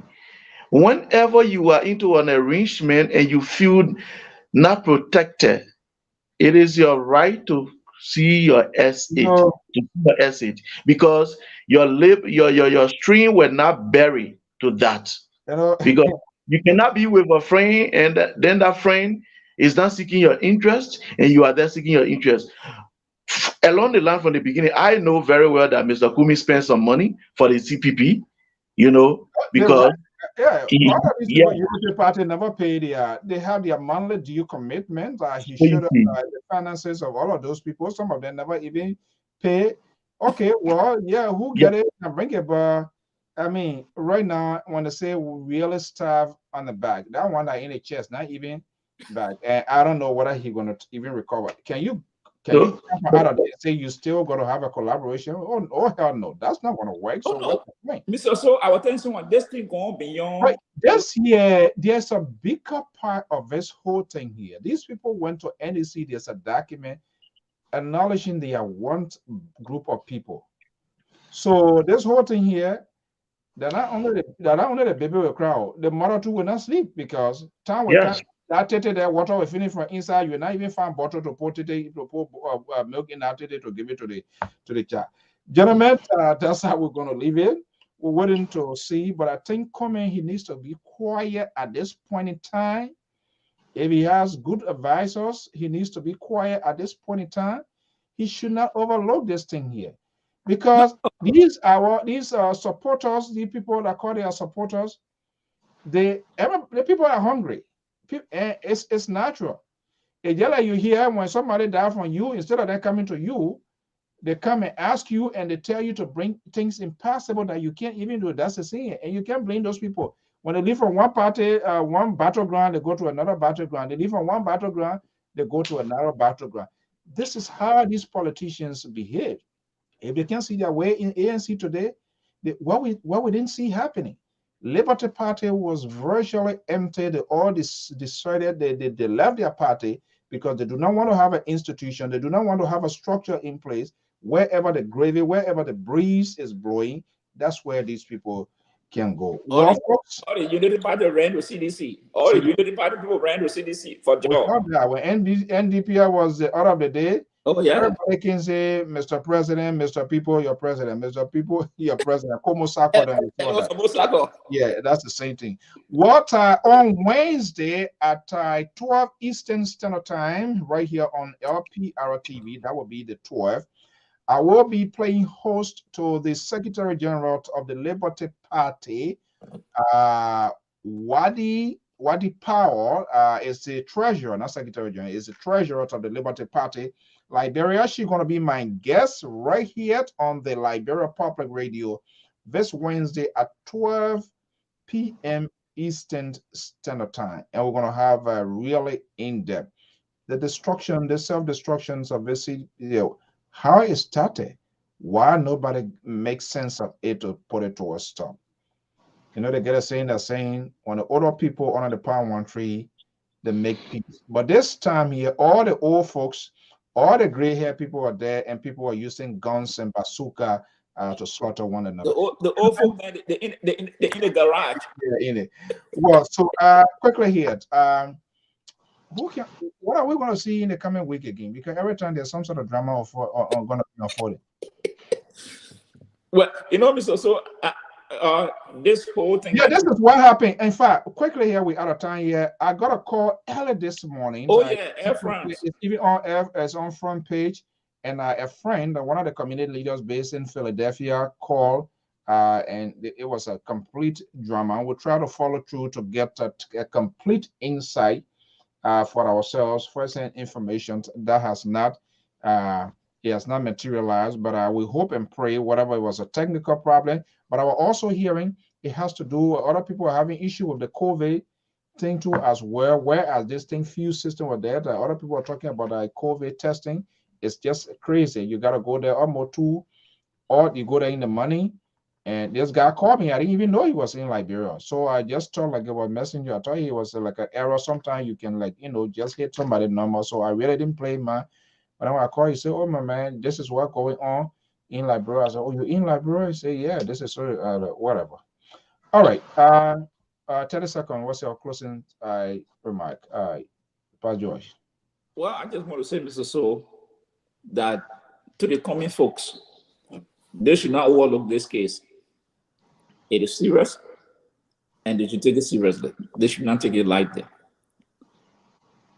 That's my last. And the second one is that what is happening to this 2.8 million from the NEC that the deputy commissioner incited into the budget?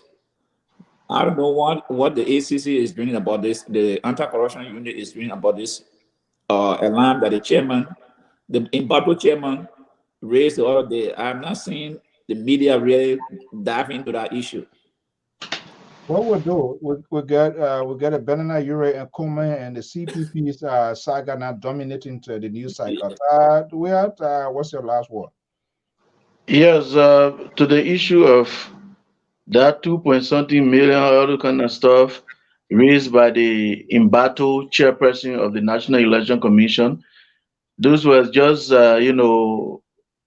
tactics meant to swift people's attention from the allegation against her. What she should be doing is to protect her character, whether she actually give contracts to people she shouldn't have given to relatives, whether she inflicted FQs of thermometers, and what have you. That's why she should be discussing. But to the issue of Mr. Cummings, like I said, I was discussing about his posture. Mr. Cummings now finds himself in a situation like a Caesar. Julius Caesar did not die because of the starving that occurred that particular time. He died because when he looked behind, he saw his close ally, Marcus Brutus, and when he said, Brutus, you too. So he felt within himself that I got nobody now because I think that my guy who I believe in, who I trusted, will continue with me and he's with my enemy. So I got no reasons to resist. Let me just die. And he went. So that story alone, it speaks volume to whatever arrangement that we find ourselves in as individual. We have to be careful. We have to be mindful. Let us not mind our, personal gains, immediate benefit, and then make decisions and do things that will embarrass us in the future. Mr. Cummings should have saved himself from this issue, but he allowed it, and here it is. But how be it, there is no problems without solution.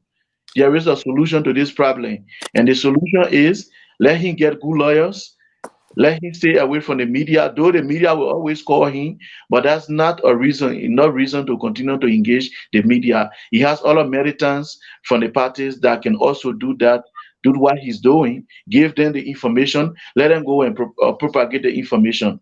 So thank you so much, and I would like to thank all of our Yeah. yeah, I'd like to thank all of our callers who took upon their time to call tonight. Do you think if people were to asking and really face the camera to asking if there's any regret forming part of this collaboration, do you think you ought to look in the face of the camera and tell us the truth? Yeah, it would tell you. Yeah, But from, but from, if from he the can tell poster, you, from the if poster. if he can tell you that the guys want me to be like them, it means there is a regret. Yeah. He needs not to come out and say, "Oh, I regret," but he has already regretted his Yeah. action of going around those guys.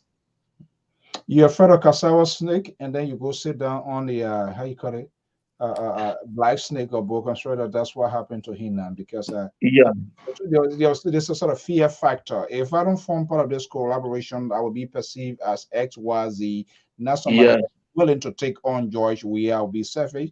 But those people, there were a lot of names calling in this whole thing. There were red flags, sickness, but unfortunately, it was ignored. But Bronskin, It is the why late it Bronskin, the late Bronskin flagged that he never wanted Ben Laden around. Bronskin, the late Bronskin.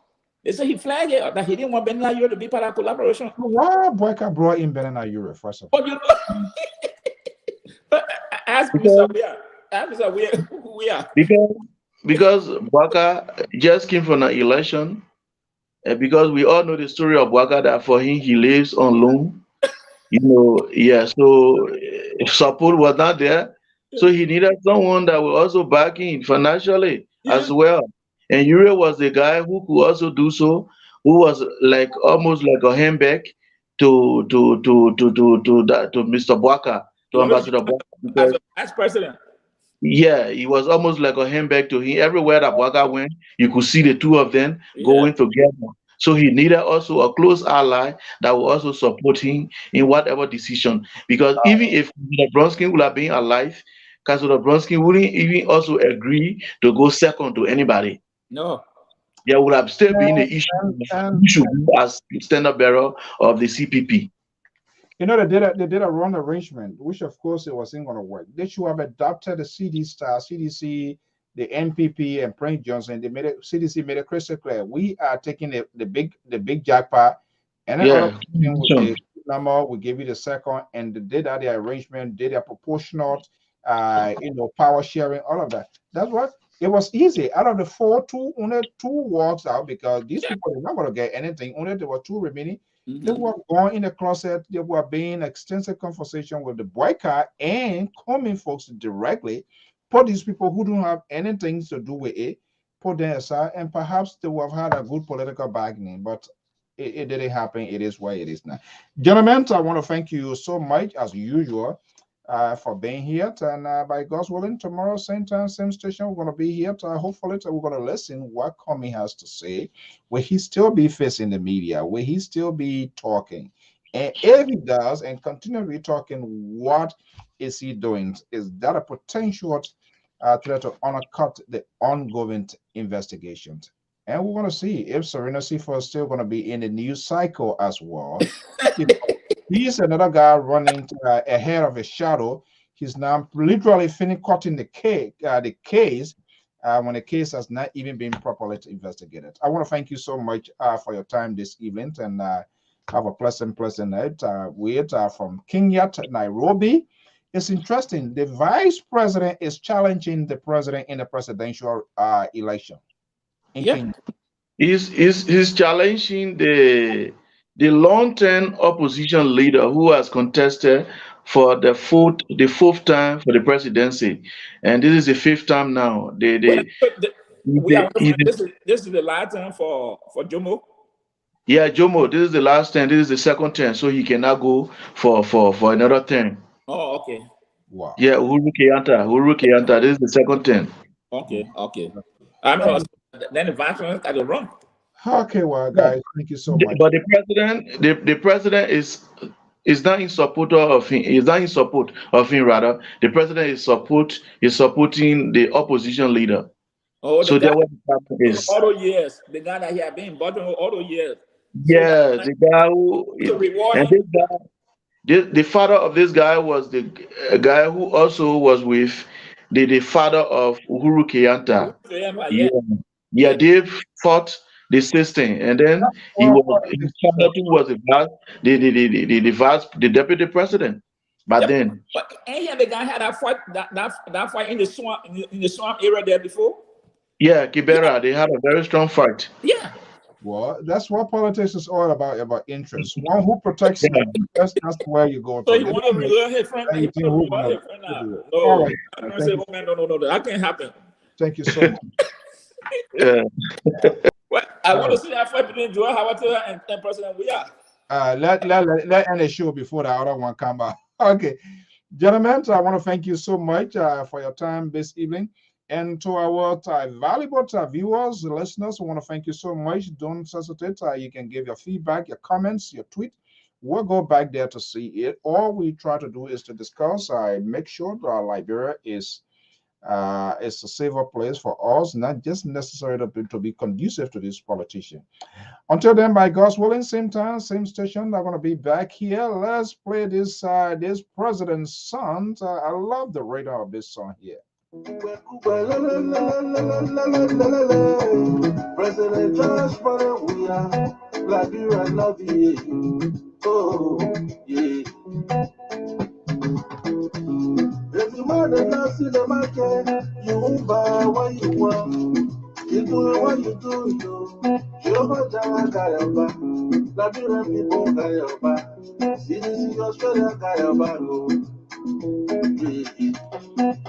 All right, well, folks, that's how we're going to be here this evening. I'm Alfonso Z and sort of the Liberia Public Radio and Lpr-Tv. You know, because the opposition, they are lazy, lack of idea, lack of political tolerance. That's what the president is singing. Because if there were people that were serious to keep the government on their toes with constructive criticism and real refined engagement, not a matter, cussing doesn't help. Because if I were president, if you cuss me, I will not even listen to you because then you're still a tackler, you're still a child. But until Abraham Darrow's Dillon, Sir Joseph Akaras Gray, Nyombi Kanga Lawrence, and all of these people, they would get out of Capitol Hill, find a common ground, share notes, sometimes find time and go for lunch and say, hey, this is about the country. We need to discuss about this budget here. This is what applicable for now. This is not workable for now. You know, and share their agenda. Then you have, this is what the opposition does. Even as bad as Mitch McConnell and the other folks here, sometimes you find some Democrats and Republicans. But all of the groups in the House, CDC can see to opposition, they don't have friends. So how the heck do they expect our country to run? How they expect the ordinary citizens, how they expect concession agreement? Because they're not willing to make deals. Making deals is not a bad thing. Political deals, it happened here. The Republican, when they're in majority, they say, you have to do, Mr. President, you have to do this, we'll do this. But when you have these children who have never used the money, And because of the limited ideas of our electors as well, they just, wherever their eyesight stop, that's how they go about to make decisions, give these people state power, and at the end of the day, they come and start crying. Until we can have a mature and responsible lawmakers, the three branches of government must be effective in order to have an effective government. That's the first branch, the legislative branch. It's powerful. It is powerful. They should be able to hold the executive accountable. Appointments confirmation come from the first branch of government, the Senate. The opposition today, they scream and talk, but when they get there, then they take whatever the pledges that they wasn't going to take, and then they come to give justification, and you people come in their defense to argue for them. And when they black you out, then you come and start crying, oh, I thought it wasn't going to go this way. So we are the problem to what is going on in Liberia.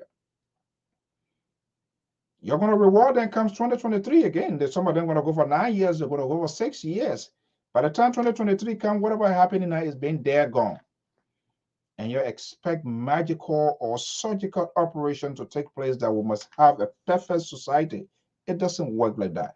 The three branches of government, the three branches, the executive, the judiciary, the legislative, they must work simultaneously for the good of the country, especially when a lot of these lawmakers ever went home to even have to recess. They don't go anywhere. They sit in Liberia, they ride in their dark tinted windshield glass cars, only the tire you see moving, and then you're feeling you start crying, and you expect, and you even have the opposition, there are people that are talking for them, to even argue why they believe so much in their people to make the case for them. They too acting like children. They have no common sense. They are not talking with any sense, no idea, no agenda. The international community is listening as well. Do you think they can easily do business with you when you're acting like that? When will we see our major opposition leaders going on the CNN cable news, Fox News, MSNBC, and all of those Al Jazeera's and major international cable networks to make the case for Liberia? They either come on Spoon TV, Fork TV, Co-Spoon TV, Play TV, and talk, and then people beyond them, yeah, yelling all day. When Bobby Wine, the guy from the ghetto who is a lawmaker, can sit before Al Jazeera and make a case for his country, you think that just insult? Everybody just complete joker, complete mess we are in. And you're expecting, so these people too, they also want to loot. And it is a clear evidence of their behavior now. They are not even taking state power, and they're fighting among themselves. Imagine you elect these people. Imagine what's going to happen. It would be more than the 5-man transitional council in Liberia. And they're behaving like this. And you people are giving justifications of their action. That's a disgrace. We must be shamed. You are unable, people that you even support when they does it wrong, you are unable to even point them out, to say, yes, I support you. But this time around, you get a history twisted. You don't do it. You give justifications of their action. It happened, Helen Johnson said, leave time. You're not talk. Why are we talking now? So we must be having a sort of visual cycle. We must be living in the golden stone age. Yes, you empower these people to behave the way they are behaving. You collect money, you give it to them. They don't come back to tell you how to spend the money. And when people talk, you say, yeah, that you give the money. Oh, he who rides the back of the alligator goes into the belly of the alligator. Your own doing, your own creation, that what catching with all you, catching with us now. And because of that stupidity, all of us in the country, in and out, we are all suffering. That's exactly what it is.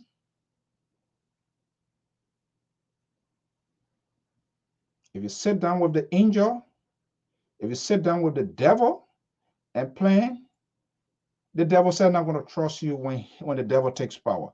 Well, folks, I want to thank you so much. We're going to leave here by God's willing. Tomorrow evening, we're going to be right back here with more conversation. I'm going to be having an extraordinary conversation with Wede Power, who is the treasurer of the Liberty opposition to Liberty Party of Liberia. Until then, I'm Alfonso Z, and so thank you so much, and let's keep praying for our motherland. These politicians, I refuse to be like a donkey. Do not be like a donkey. Donkey is the only animal people ride the back of a donkey. And that's what these people are doing to us. They want to treat you. They are treating you like a donkey. I'm not going to be a donkey for anybody. Nobody going to ride my back because it's too pressure. Nobody going to break my back. That's what these politicians are doing. And you're worshiping them. You're seeing them like your gods. That is ridiculous. And this is why our country going the way it's going. Until we all have the guts to stand for a right cause and ask the people exactly what do they have to offer. Now those rhetorics and come over, I'm going to do this. How are you going to do it? How are it going to be done? How are you going to downsize the government? What is your infrastructural development? What is your educational plan? What is your healthcare plan? You don't just come and throw hell of a blanket and you expect us to agree and you people agree with it that it's going to happen. Is that a magic that's going to happen? No. When they're behaving like children, they're supposed to be going, making friends with the international community, visiting war leaders as an opposition or even as a government to sit and tell the future, tell the story of Liberia. They are not doing it. They're just all passing around. They come here. You don't even see them meeting with good congressional leaders. Go into basement party, drink, how you call it, Spanish man drinks, Corona beer, leave from there and go back. And you put all mattresses in the place and sit down, say the building, what about rehabilitation? You know why? You know how much it costs to maintain rehabilitation center? You need clinicians, you need psychologists, you need people. Individual can't do it. What becomes of other people when tomorrow they are not in state power, they are not all in state power? They need to work their butt out to make these functionaries of government more function. The National Rehabilitation Center, the Catherine Remill Rehabilitation Center those days, where is it? All of the lawmakers, everybody get their own rehabilitation center. Put part of bare box mattresses and send them from here, send them to Liberia, and you think, yes, they're doing these political projects, or how do you call it? When you saw your state senator here coming to do something, these people put things in the budget and reach themselves at the expense of the Liberian people, and you come here, you're back there, you're giving them support, and yes, oh, this one is doing this. Is that what your senator, your lawmaker can do? And you expect Liberia to be what? Something? And you want to be comparing Liberia to Ghana? Who said these countries don't even have their own bad behavior? But our people, they take advantage, they abuse power, and we give them the cause to do that because we are unable to call their names, to call them out. But all we do is hatred, bickering, resentment is what getting the country to be what it is. And you think Liberia going to prosper? All of those people in that house, they need to go. Most of them, if not all, most of them, they need to go.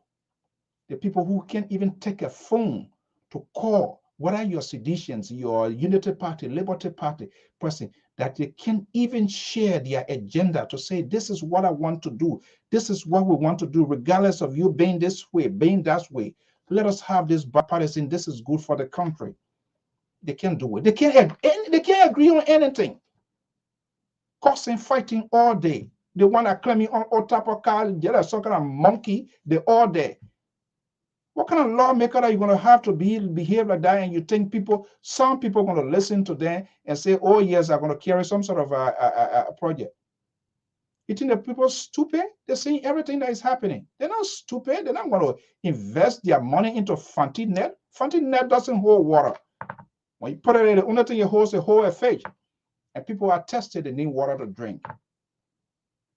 Now, what folks are carrying net, and then they think they want to get water inside to give it to their citizen. That's their wrong.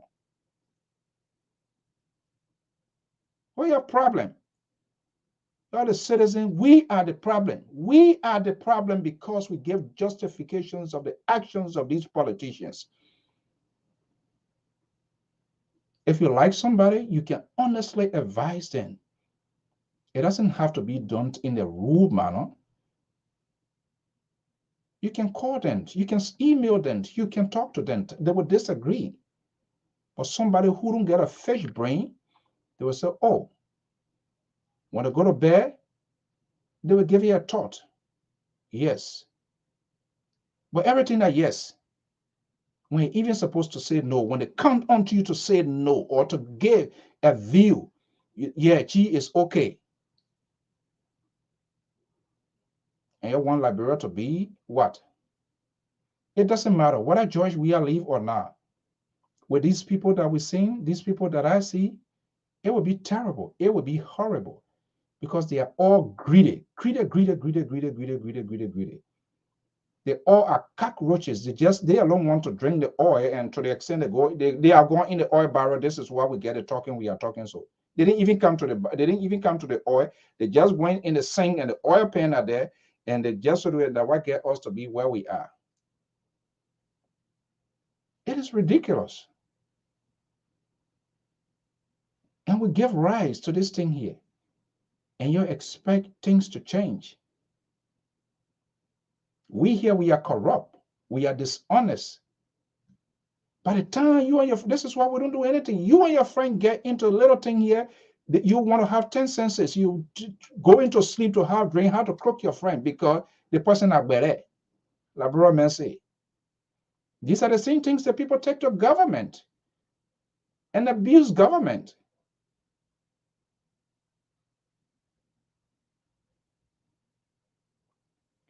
Being an opposition, you have to keep the government. You have to show yourself. You have to prove yourself.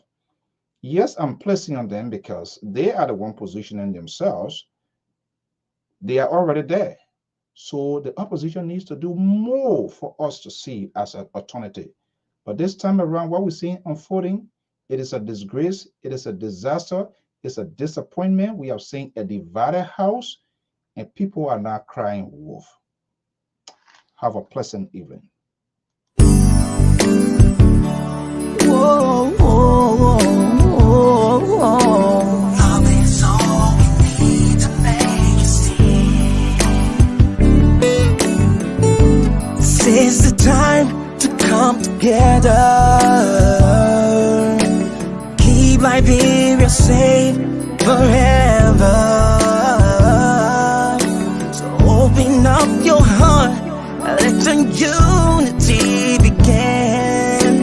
Love is all we need to make it stand. Let's cultivate one another. Learn to live together.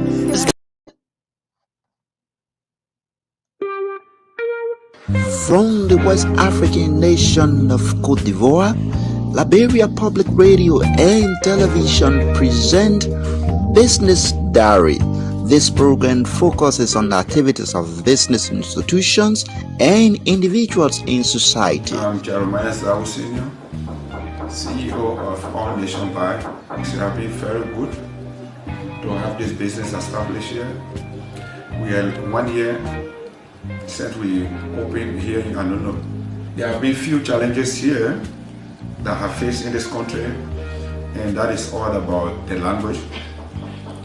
But here instead, I refuse to be deterred. I refuse to be discouraged. I open a business and things have been fine. My name is Bassa. I am a finance officer working for an international organization. I have a master's degree in business administration. So today I'd like to take the opportunity to talk to you about the COVID pandemic and how it has affected the business sector in terms of me working in an organization, an international organization. Don't miss out. Be my guest. It's coming soon on Liberia Public Radio and Television.